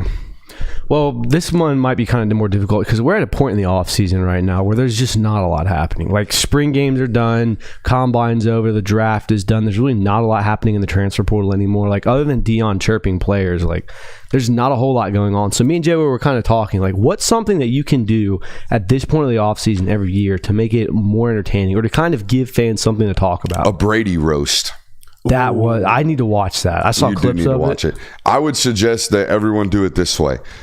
Just go through, watch all of the comedians, and that's it, except for Drew Bledsoe and Bill Belichick. Outside of that, trash. Just dumb football players trying to be funny. And look, I try comedy on this show every once in a while. It doesn't always land and stick. It's the hardest thing to do. It requires the most intelligence behind a microphone. Being funny. Being intelligent behind a microphone is not very hard as long as you work hard at it. However, being funny on a microphone and figuring out timing in front of thousands and thousands of people and millions of viewers is really, really hard. So, yeah, I would go watch it for all of the comedians because they all slayed. There wasn't a single non-funny comedian. I saw the Tony Hinchcliffe like clips of it, and I was like, oh my god! They left the best one out of there about it's not this type of programming. No, about the way the young lady gave fellatio. So there you go. We need a Nick Saban roast. I don't know. I don't know if Nick Saban's out here ready for this. He may not be ready for it. I would want a Nick Saban. If like college football, like that's the one that we would need. What if we just got Johnny Manziel really, really hammered and let everybody go at him? Like, man, what a waste of 5'11" supposed to be talent you were, buddy. You know? No, I would want a Nick Saban roast just to see Nick Saban roast everyone else. Because I feel like Nick Saban is low key very funny. I think Nick Saban can be anything he wants to be as long as you give him some time. Like again, we talked about this during the NFL draft kind of recap shows. He turned into one of the better draft analysts this offseason. It's like, I know, shocker, the greatest college football coach of all time can talk about football. Real shocker, real spoiler right there, Brooks. But nah, man, he was like legitimately a guy talking about the NFL draft. Yeah, one of the other things I think that would be make this part of the season so much better is do what the NFL does and have the players go and make a top 100 list and roll that out once a week. Like roll out 10 names, like 15 names every week. Like I feel like that would make things so much more interesting. You get so many talking points because you'd actually get players who played each other giving their opinions as opposed to, journalists like us just saying, I think this is the number one player. That would be interesting. The MLB does something like it. It's not with the players. It's MLB.com doing their 100 rankings, but they do it like every so often, like every couple of days, they release the next 10 and whatnot, and it's always a massive talking point every single offseason. That would be easy content. Yeah. That's what I'm saying. Because here from now, like all you get as college football fans is, here's my way too early top 25. Here's my way too early SEC rankings or whatnot. So here's like next year's mock draft. Yeah. The only hard part about this is you wonder how much how much does an SEC offensive tackle that's being interviewed for this know about the Kansas linebacker that's an absolute dog. Right, and you you do have that issue because there are more teams and there isn't a lot of cross pollination in them playing. But I think that would still be that's a talking point. Yeah, like being able to say like clearly like Marvin Harrison, Brock Bowers, Caleb Williams were top 5 guys last year. Like you could have been an ACC player and never seen any of them, and you'd have still agreed with that. So I think like things like that would make interesting talking points. But obviously, like you get to the thick of like the 50s, 60s, and 70s. Like there's going to be a lot of bias just because you haven't seen a lot of these guys. Chat's talking about the Kendrick and Drake beef. I listened to the one that came out Saturday night for Kendrick, and I'm like, look, dude, I'm. It's like in terms of fandom that I still hold, and I'm deteriorating slowly from. It's like LeBron, and then like I love Drake music, but after listening to Kendrick's last one, I was like, that A minor bar. Oh my God. I was sitting in the car going, shit. And by the end of it, the one where he started talking about the Atlanta rap scene. Just talking about how you come down here every time you need some juice. I'm like, damn, he's right. Yeah. Damn, he's right. So yeah, I mean, I'm not saying he ended Drake for me, but Drake seems a whole hell of a lot less cool nowadays for me than he did before. Yeah, so that's unfortunate for Drake. I don't know how we can tie that to college football, but I agree. Yeah, I don't know. What beefs would you want to see in college football? I mean, is there anything that's been popping off like this? We saw Jimbo and Nick get at it. Deion beef. But Deion doesn't have like one arch rival. We need an arch nemesis of Deion. Didn't he? I thought he had an HBCU coach like not take his shit. You know, Colorado State, I think, got pretty chippy, but I think that was just in the lead up to the game. Like, I don't think they're chirping rivalry type stuff. A few cracked ribs and a punctured lung. Yeah. Oh my God, dude, that was a crack. That was such a good game. That was such a hit, illegal hit on the sideline. I forgot about that. We do. That is a good thing. Like, obviously, that's not something we can make. You'd have to manufacture that. But a good off-season rivalry, like when Saban called out Jimbo, and then Jimbo did the press conference, like that gave us so much content. And that was like about this time too. I got one for you. And chat brings it up, but I'm gonna put a twist on it. I give Deion his good toe back. Okay. Oh my God. And I put him and Narduzzi. Him and Narduzzi in a ring. Who you got? Deion is good toe back. I mean, he needs it. We can't have him hobbling around. It's not a fair fight. Give him his toe back, and then like, what do you got? You got Narduzzi or you got Deion? I don't know, dude. I think a fully healthy Deion I'll take against pretty much any coach in America. We might have to make him toeless to make it fair. Might have to keep him with the 3-toe. I don't know. Was Pat Narduzzi jacked? I don't know, but Pat Narduzzi seems like he just don't put up with no shit. I'd have to. Pat Narduzzi definitely tells his players to turn the music down. I'm just letting you know. You know what I mean? Turn the music down. What about I think you could do two of them with Kirby Smart. Obviously, Kirby Smart or Shane Beamer. But obviously, there's some funness to it, I think. But like Dan Mullen and Kirby Smart. Like Kirby Smart cracked a joke about Dan Mullen not recruiting in a press conference during the season last year after the Florida games. Like, obviously, that's a good little rivalry that they got. They could do some clapbacks. Yeah, Pat Narduzzi definitely tells his players to turn to the music. Yeah, I was just looking at his wiki. Yeah, there ain't no doubt. Oh, Eli and Heupel. Oh, Eli Trinkowitz and Josh Heupel. That'd be the nerdiest, corniest. I just want to watch those two guys play Battleship. Fuck the fight. We got Battleship, second rounds of chess match, and then we got last thing I want to see is those two throw punches. And then we got Harry Potter trivia as round 3 for the tiebreaker.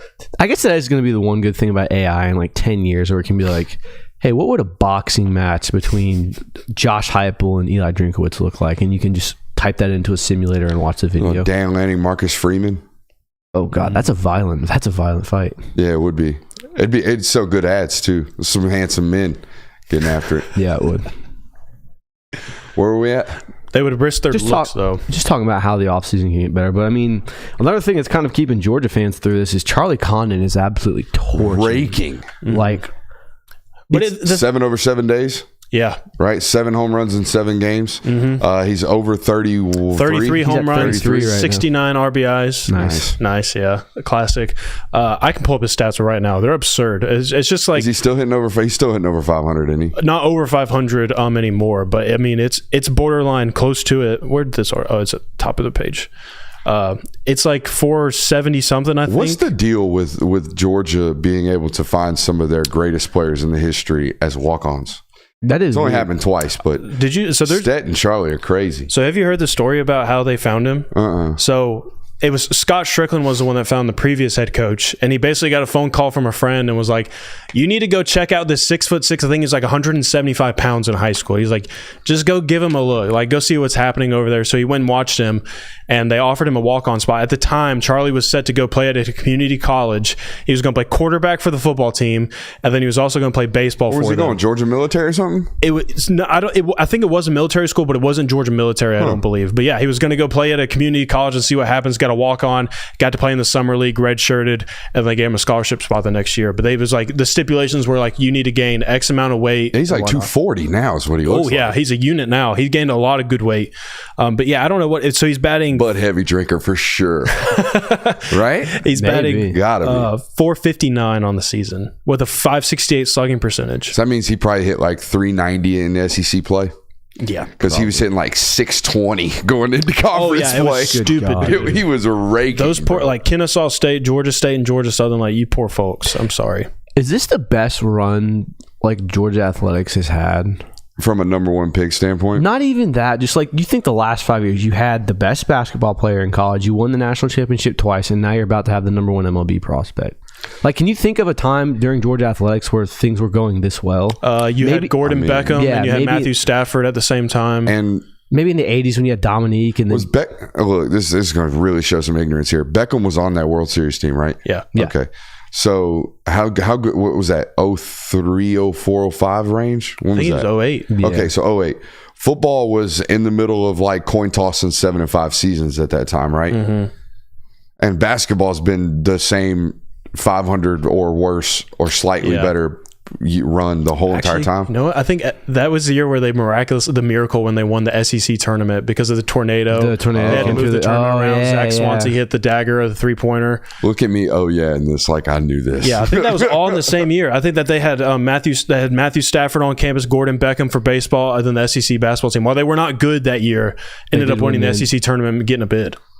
Was Mark Fox the only name you know off that basketball team at that time? Mark Fox was not the head coach at the time. Well, there you go.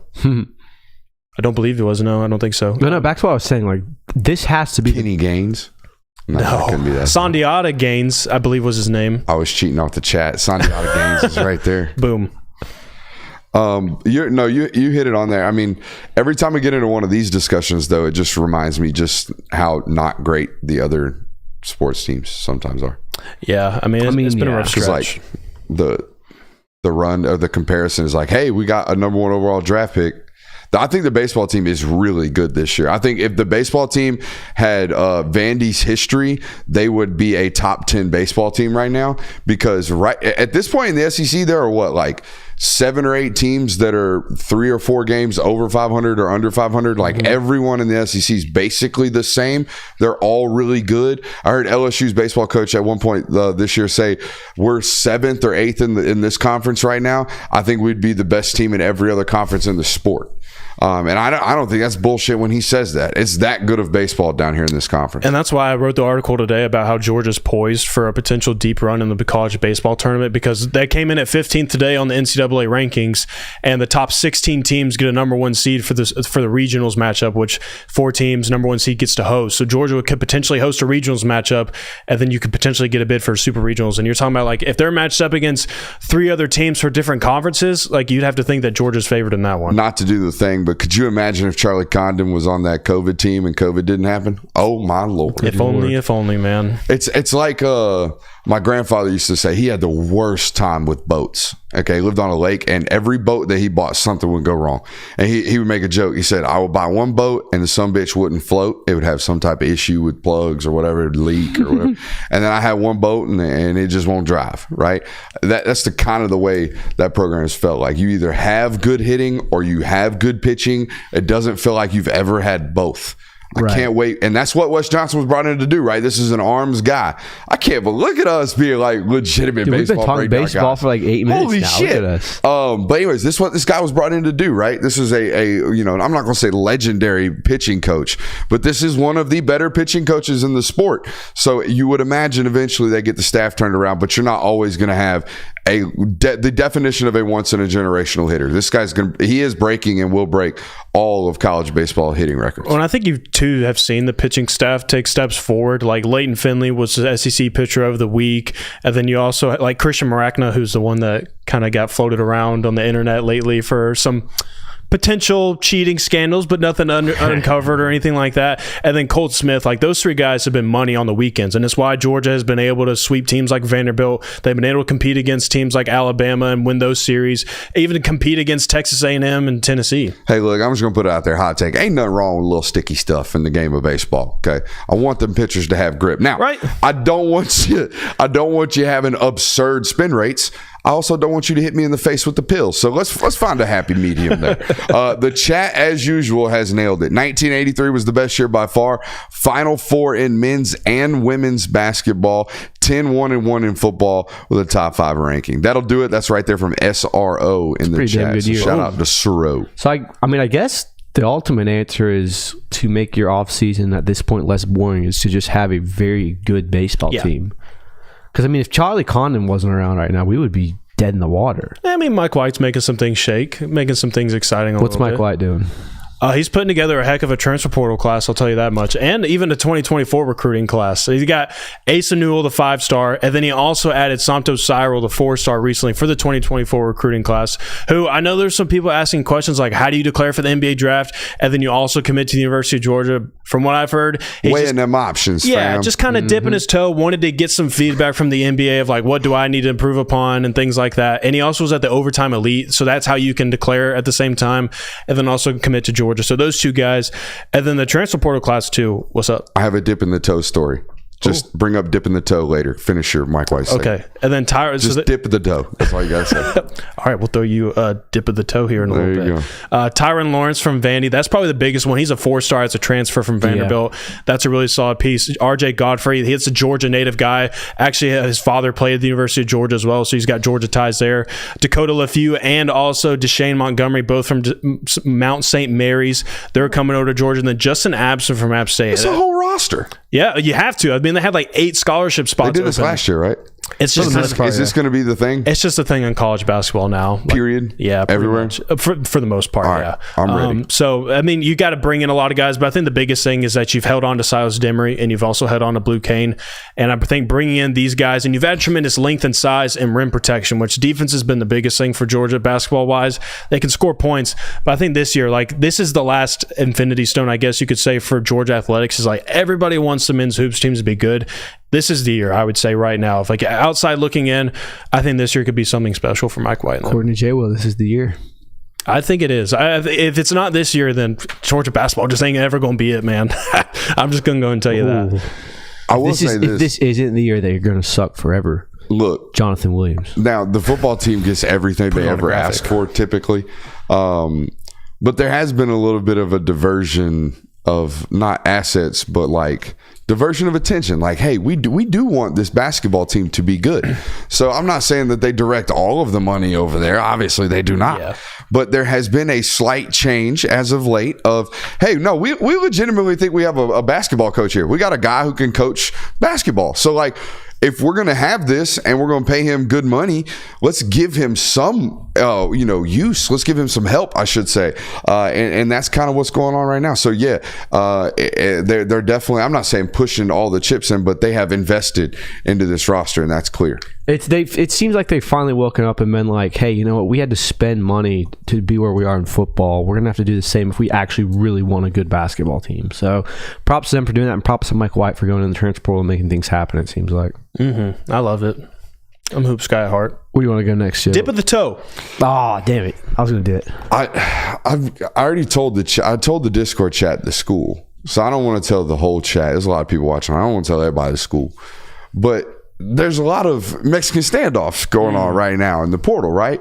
Hey, coach, I'm thinking about doing it. Hey, coach, so-and-so is doing this. Hey, coach, I'm going to need a raise. Hey, coach, I'm thinking this. Hey, coach, I'm not very happy here, right? So there is one school that I spoke to recently that I was talking to a position coach, and he said he had a player shoot him a text message, say, hey, coach, thinking about the portal, would love to come in and talk to you guys and just have a conversation about my options. Yeah. And when the kid showed up, his portal papers were right there on the left. His playbook was right there on the right. And his how you doing? We'll see you later. Letter was right there in the middle. It was ain't no dip in the toe, fam. Like if you think you want to go, then you can go. And I wonder now, this program isn't one of these major players in terms of player acquisition, but they are a good football program. And I wonder if this is a decent approach, or if this is you gotta be willing to negotiate time of college football. And that was kind of where I wanted to take the discussion. Yeah, I mean, I think that, it also is probably dependent on the player. Like, if this is a bona fide superstar starter, I doubt that's the approach that he got. Hadn't even been around long enough to know. Yeah, so they probably treat certain players different like that. If it's like, hey, you're an incoming freshman, you show promise, but you're not going to see the field for 2 years maybe, and you're looking about entering the portal, hey, go ahead. Or if it's you're a 3-year starter at our quarterback position and you're getting poached by another SEC team that can offer you more money and you can start and get more national attention and NFL draft stuff, we're probably not going to have that approach, right? It's probably going to be, hey, yeah, sit down, we'll negotiate things. So, I'm sure there are programs that do what you just said. I know for a fact there because you just gave that story, but it's probably not the case with every player on the roster. I think it's by all means a pretty good way to approach things, because like if you think of any other scenario, like if you got a dude that, like if you're going into a fight and you got one dude that's like, I think I might participate but I think I might not, but I also got a friend that's like, oh yeah, I'll square him up with you right now, like you're going to tell the other guy, like, take a hike, I'm going to take this guy because I don't want to go in walking in thinking I got 3 guys, but then you only got 2. The timeline is filled. I know I got a joke here. Timeline's filled with a lot of fights nowadays on all, and almost I would say like 99% of those fights are won by the person who is angriest. You know, who's able to go that far? Who's really mad? So what was your butt about? No, I was saying to an analogy for the fight thing is like, what if the guy that you really, really want to fight with you is the one who's like, oh, I don't know if I'm gonna be in there with you. Like, you're gonna go more like, dude, please. Like if your buddy's 5'5", he's like, hell yeah, I'll fight with you. It's like, that's great. Yeah, but I would really much rather hang out, have my 6'4", 250-pound friend fight. I'd rather take Stretch over there. Yeah. Come on, big guy. No, so I think that's just kind of the approach for it. Where are we at now? Do you want to go Trevor Etienne? Yeah, I thought this was interesting. I thought we could tie this into another segment. Greg McElroy for ESPN, the College Football YouTube channel. Some things. He has. He does this every offseason. Is he one of the? He's one of the sleepy, not talked about enough guy willing to say things in college football media. Well, he's a sayer for sure. If you wanted to find these rankings, it was just on the ESPN college. The rankings of people who say things. Yeah, I'm just kidding. You kind of threw my head for a loop there. I didn't really understand what you were saying, but you had to go on to ESPN College Football YouTube page, and that's where his rankings were. Like, this wasn't one of these things where like On3 made a graphic for it, but like ESPN wasn't out here making a graphic for everybody to see. But he made a rankings list of the top 10 running backs in college football, and he had Trevor Etienne at number 8. So there were other names ahead of him where guys like Ollie Gordon was number 1, Quinshon Judkins was at the top of the list, Travion Henderson was also at the top of the list, but he had Etienne at number 8, and he said if you just look at how he played these last couple of years, man, he's going to be awesome. And I feel like the sky's the limit now with some of the pieces that they have around him. If you look last year, if Georgia had one Achilles heel, it was lack of truly dynamic back in the backfield, which is rare for the Georgia Bulldogs. He's got NFL juice.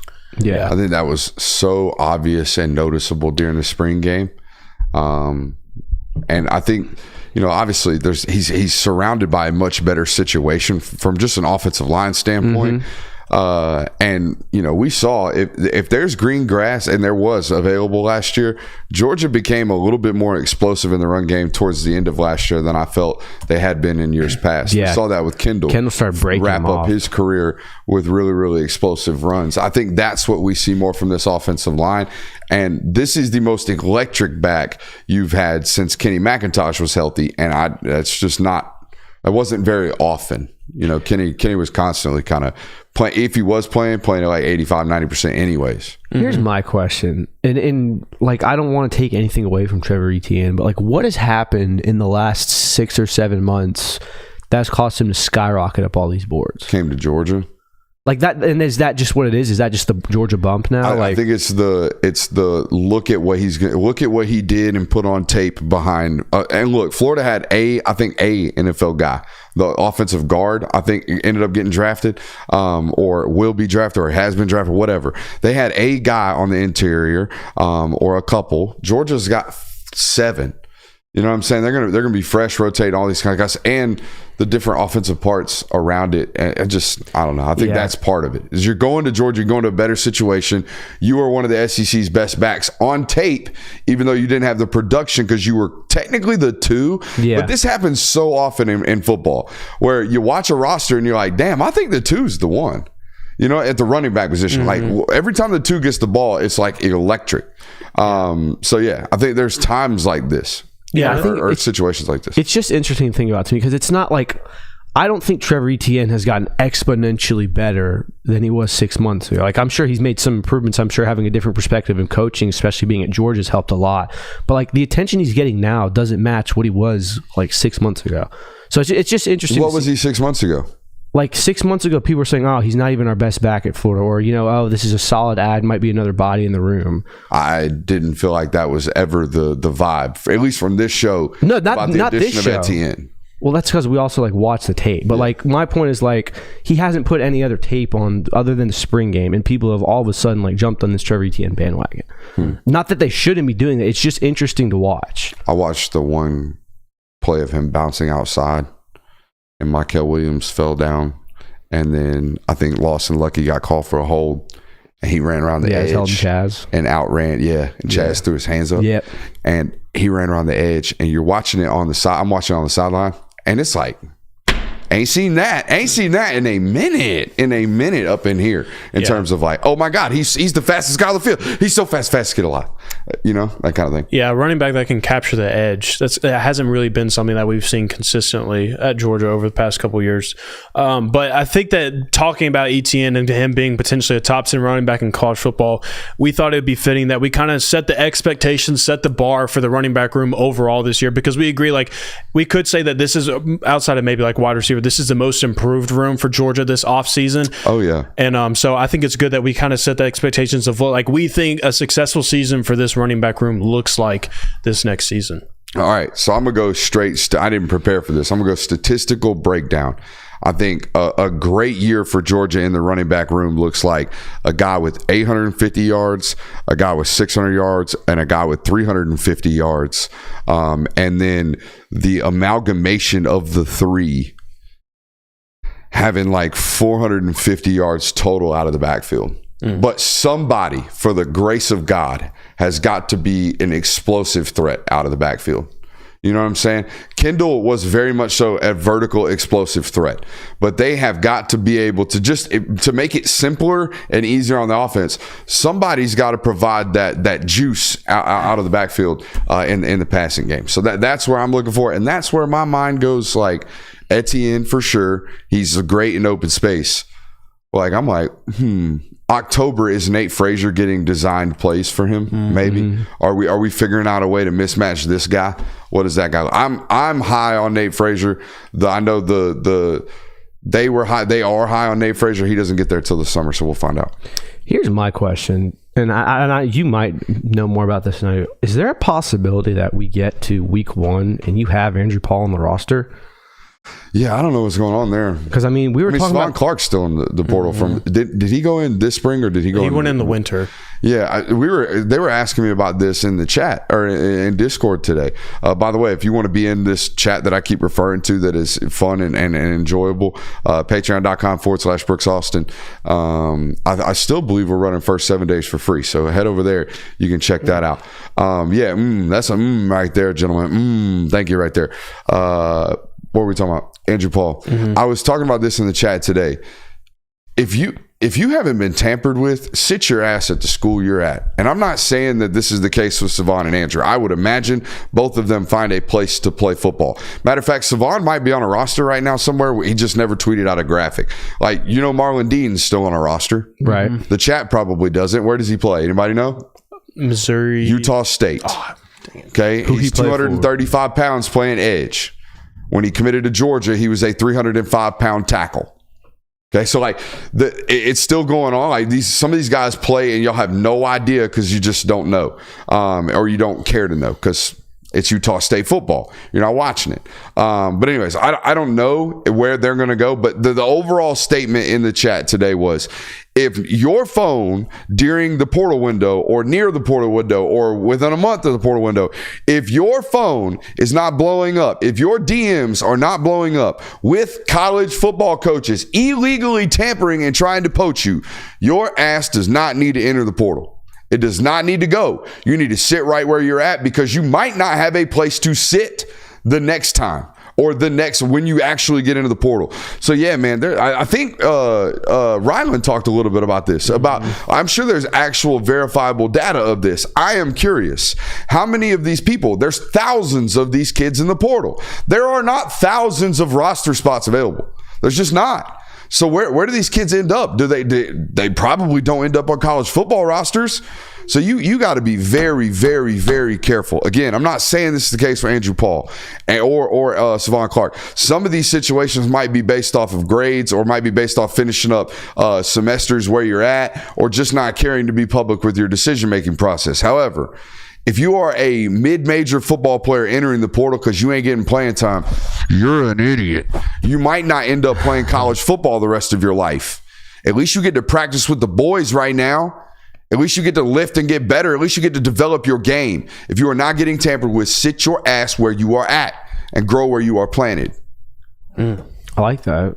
That was question to ask. That was kind of a inadvertent like derail from that, but no, it's a good question. But going back to, I think that having expectation from this running back room is going to depend on, is Andrew Paul there or not? Because if not, it's going to be a much smaller room, meaning you're going to have less carries shared between. By the way, I know of a situation like this at Georgia currently. There is a player that entered the portal in December that I know for a fact did not get calls.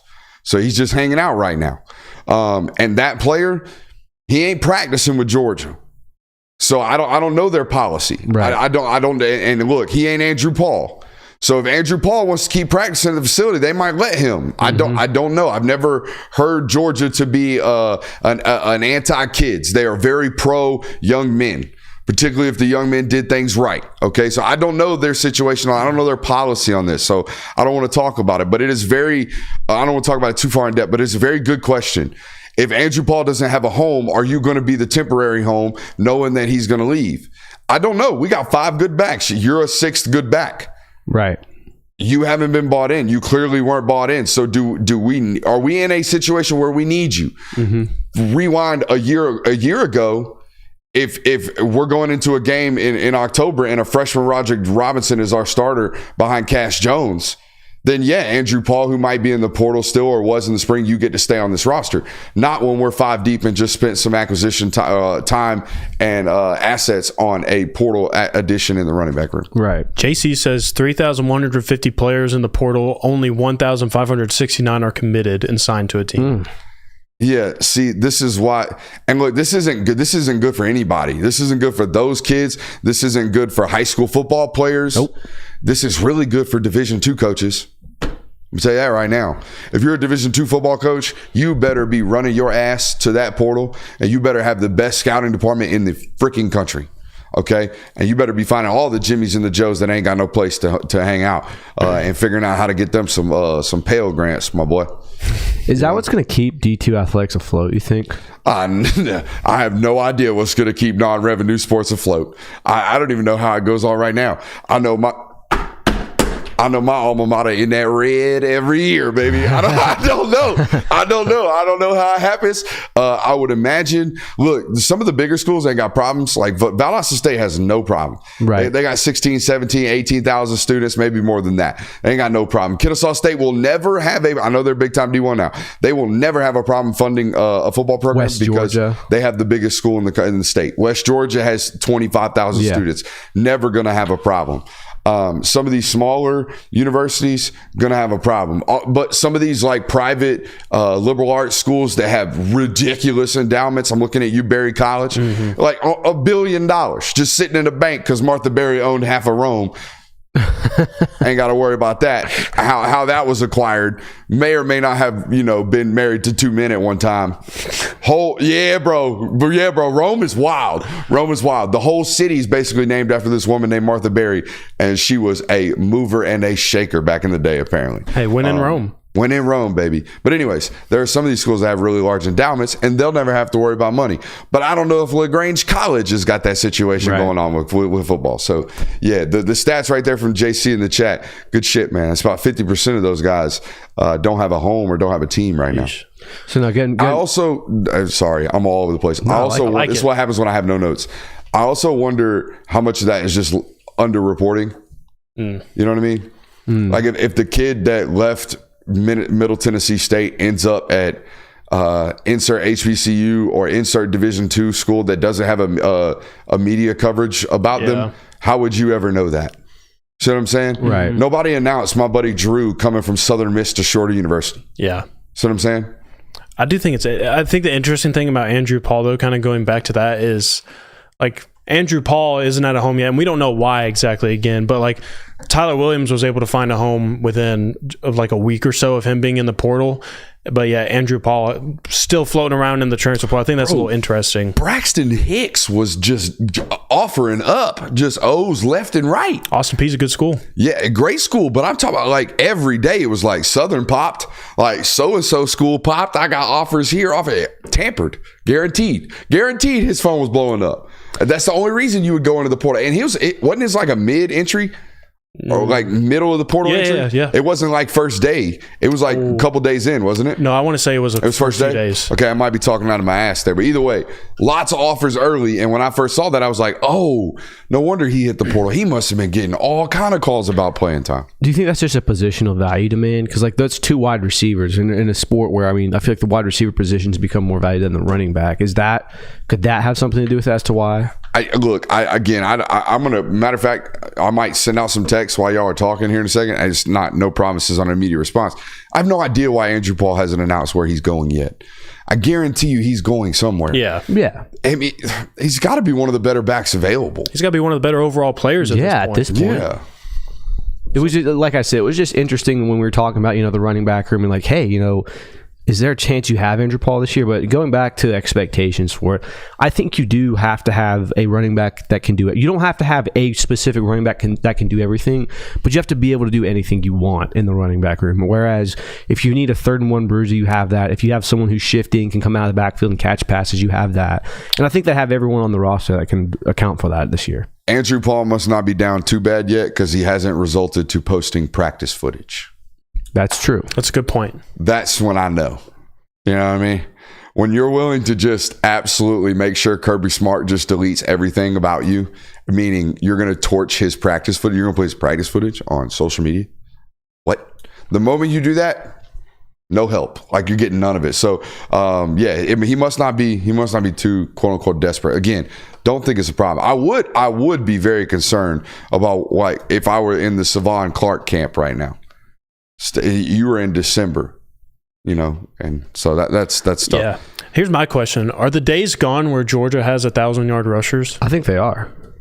I think the fact that you have arguably the best quarterback in college football right now, combined with the fact that you have probably the best wide receiver you've had under Kirby Smart, combined with the fact that you have not one guy, not two guys, like you don't even have a 3-head monster. It's going to be 4 backs by committee this year. Yeah. So, I mean, the touches just aren't going to be there for the running back room. Like, gone are the days of Jim Chaney where it's run to Sonny Michel, run to Nick Chubb, hey, maybe Jacob Eason or Jake Fromm get us out of a 3rd and 5 situation. Like, you're not going to run the ball like you did back in the day. Also, for the first time, this is Kirby's 9th year. Are we already to 9? This is Kirby 8. All right. So for the first time in 7 years of coaching at the University of Georgia last year. This is his 9th year. This is 9. So in 8 years, he threw the ball more times per game last year than he did run the ball for the first time ever. That's what I was going to bring up. So you're also, you're going to see statistical decline because you're just not getting the reps at it. Exactly. And you're talking about the lion's share in terms of 2 guys toting.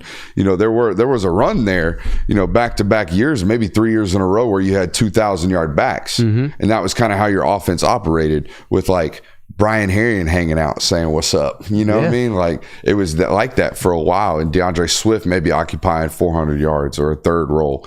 But yeah, I think those days are a little bit behind us until you get two just like dudes, which I think you had two guaranteed. Those are our 1A and 1B backs last year. We just, and we saw they just weren't premier stars. Sure. You know? Well, they also weren't healthy, right? No, they were not. Deion missed the first 2 games, wasn't it? Correct. So combine that with the fact that they're not going to get the touches that they used to be, combined with Kirby Smart has shifted his offensive mindset to a point where we're not going to try to bludgeon you and run the ball. Like, we are going to go over the top more than we used to. Like, we're not going to do it by necessity now. So I would argue that Georgia is now a pass-first team. Oh, yeah. So now, I wonder what their passing on first down splits are. Do you have that? I could find it. You can find passing on first down splits? I can get you a rough estimate. That would be cool. Because that's like the new modern advanced analytics. It's not how much are you running the ball or how much are you passing the ball. A lot of that's dependent upon how big your leads are in second halves. Mm-hmm. You'd be really dictated upon that. The real advanced nerdy method of judging how advanced you are in your play calling is when are you throwing the ball? When are you running the ball? Apparently the metrics really, really favor the coaches who throw the ball on first down. Interesting. So I don't know. It's not a long enough riff for my man to dig those down. But there's theories and methods about it. But I've always been under the assumption that if you throw the ball on first down, you open yourself to being in 2nd and 10, which is one of the statistical worst places to be. Georgia threw the ball 193 times on first down and ran the ball 148 times on first down. So they throw the ball not significantly. That's 50 more reps. It's 55-45 probably. Yeah. So there you go.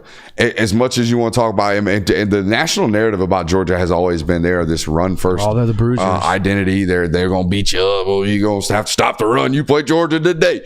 Not on first down. On first down, you got to worry about them throwing it over your head. But like to your point, it used to be that way 5 years ago. It was. When you had Soda Michelle, Nick Chubb, and then you went to DeAndre Swift, Brian Hayes, or DeAndre Swift, Elijah Holyfield. Like when you had that run of backs, yes, it was that. And that offensive mindset, it's not that anymore. And Kirby Smart, I asked him about this year. I asked him about this statistic because we had found it, about 3/4 of the way through the season that they were, at that point, I think it was like 2 or 3 more times per game. I think it ended at like 37-36. It's really close. But I asked him about it, and his immediate response was like, this isn't some cultural change or ideology change or anything like that. This is a matter of players. Like we had 2 NFL top 40 picks at the running back position. You should run the ball, right? Like that kind of thing. So, just like Ohio State would be crazy not to run the ball a lot this year because of who you have in the running back room. Correct.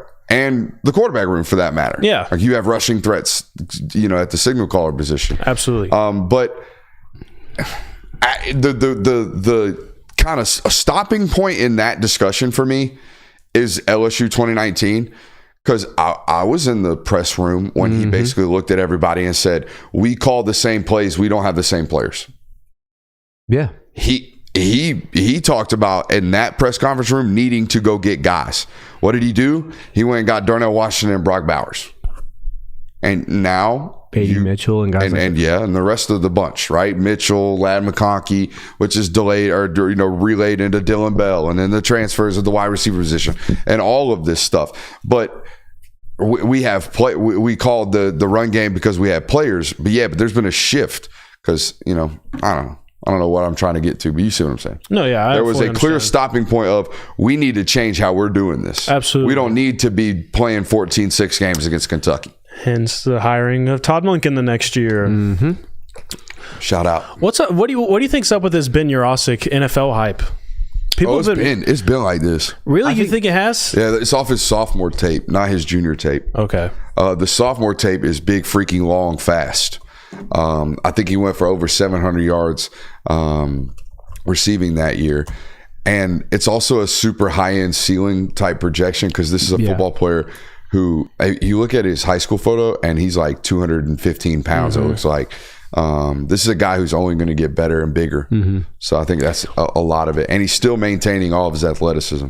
This was another one of those Georgia bump things for me. Like, obviously he's talented. Like, I'm not taking anything away from that. But if Ben Yurosek was still... But he was on like NFL boards.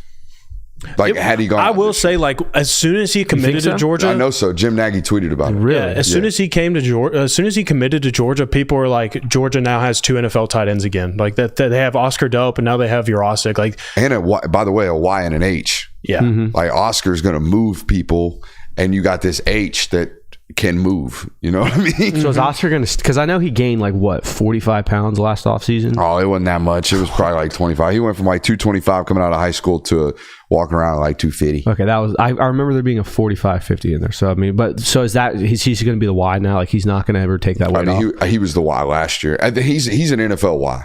You know, his best version of Oscar Delp, in my opinion, is Theo Johnson. Like if we maxed out Oscar Delp this year, it looks like Theo Johnson. Go to the NFL Combine, be 6'4.5", 255 pounds, run 4.52, and everybody go, whoa. You know what I mean? Because he's got that. He ran 4.52 at the Elite 11 when, I hope no one's listening, I hand timed him. So, you know, go to Indy. The whole thing about the Indy, watch the turf. If they replace the turf, they're going to run slower. Yeah. Not slow, but they'll run slower. That turf is hard now. That turf's super hard out there. But I think it is a big thing for Georgia. Like, while you can't replace the production of it makes me think of Moneyball. How like we can't replace Brock Bowers. That's not how we should be thinking. We can replace him in the aggregate of we have Oscar Delp and we have Ben Jurasik, and we can take those two guys and recreate Brock Bowers' production in between those two players. I guess my question is, what's the room going to be this year? Like obviously last year the room, like the focal point was tight ends. Like you had Brock Bowers, you had Oscar Delp, and a very talented Oscar Delp. Lawson Lucky got sprinkled in there, and then it was kind of everyone else got their share. Like is there going to be a room this year? I think it's got to be wide receivers, but then the argument is that running back room is just as talented. You talking about like a premier room? Yeah. Yeah, I think it's your wide receiver room. I think your wide receiver room is going to be special. Even with all the talent you have in that running back room? I mean, Georgia's going to run the football. They always do, but it's not. I think the national narrative about Georgia, quote unquote, figuring out offense, or Georgia's offense being lethal this year, will be about them throwing the ball to Dominic Lovett and like, wow, look at this Colby Young development, and oh wow, holy shit, look at Dylan Bell. Is that Deebo Samuel? You'll hear so much Deebo Samuel stuff, it might make you sick this year, unless you just love the idea of having one of those on your team. What you do? I mean, yeah, Deebo Samuel's pretty good. Thomas, right? The whole list. Yeah. So the last topic of the night is the betting line for Georgia and Alabama has adjusted. It opened at 3.5. Up to 5. It's up to 4.5. Yeah, that's close enough. Does that surprise you at all, or do you think that's... I think the closer we get to the season, the more people will look at this Georgia roster and be like, okay, that thing is deep. You know, so and that Bama game is midway through the season, right? It's week 5, I believe, coming off a bye. Yeah, I think it's Kentucky, like 40% of the way through the season. Kentucky, and then Alabama. I mean, you should be in your peak mode at that point of the season. I don't know. It's just interesting to see Bama at home being down or a -4 or a 4-point underdog. This will be a good talking point come like 2 weeks out from that game, when we actually see what DeBoer Bama looks like. Yeah, I agree with that. It is 100%. Just interesting to see the line moving now. Like what's happened within the last 2 weeks that makes you go, hey, you tell us, give him another point. Like that's what I'm asking. Some action. I'm not giving any bets right now, but I would say like I wonder what has happened within the last week that makes them go, okay, Georgia's 1 whole point better than they were 2 weeks ago against Alabama. Other than... I know what it was. The timeline saw that Carson Beck Kentucky throw. And then when they see it again in July, it's going to go up another whole point. Man, NFL draft talk about Carson Beck. Is that the best throw by a Georgia quarterback in the last 5 years? Oh, here we go. No, the best throw... that was just a softball team. I know the best... Say. What? It's the one I'm thinking that you're about to say is the one against Ohio State. No. I think that was a great one, too. Which one are you talking about? On the last drive when he's got the guy coming off the edge and he throws that just in time before getting it knocked down to Brock Bowers. No, that one's sick. I was going to say Stetson's first start, the spin out on Cat Bryant. I'm like, what the going hell to his is left, this guy? Flings it to Kyrus Jackson for like 25 yards. Like, bro, people would just... I feel like I watched too much of that Brady. I was about to make some dick humor jokes. People just all over Caleb Williams for that throw against UCLA. And I'm not saying it was that. But the whole idea of sprinting to your left and torquing your T-spine and just ripping that ball out like that, I was like, oh my God, he's got like an arm. Yeah, like that was life. I remember watching that and being like, wait a minute. And then the ball against Florida, he's got a dig from Rosemi Jack-Saint coming back into him. And he's got pressure coming from his right. He's fading back on his heels. And he's like backing up. Last second, waits for the dig to clear into the second window and just flicks one like that and puts it at Marcus's face mask on a dot. I still think the best one is against Vanderbilt when Carson was in 2022 when Carson wasn't a starter. It wasn't a catch, but he threw that dime to Kyrus in the back corner of the end zone. And Kyrus couldn't get his feet down. I mean, the things about Carson that wow me are like ball placement, but just general ability to see the field and the way he clicks and processes through his reads. Where the things that wowed me about Stetson were far more about his playmaking ability. Anything like that. That is the worst comp ever, Rude. I love you to death. Golly, I might delete that comment as a that's a 5-minute Desmond Ritter one. Yeah, that's tough. Yeah, that's not even college. That's a 10-minute major. It's a 10-minute major. Go sit in a penalty box. All right, I'm good. Y'all good? We good. Where am I tomorrow? I'll be in Milton tomorrow. We'll see y'all tomorrow. Love you. Bye.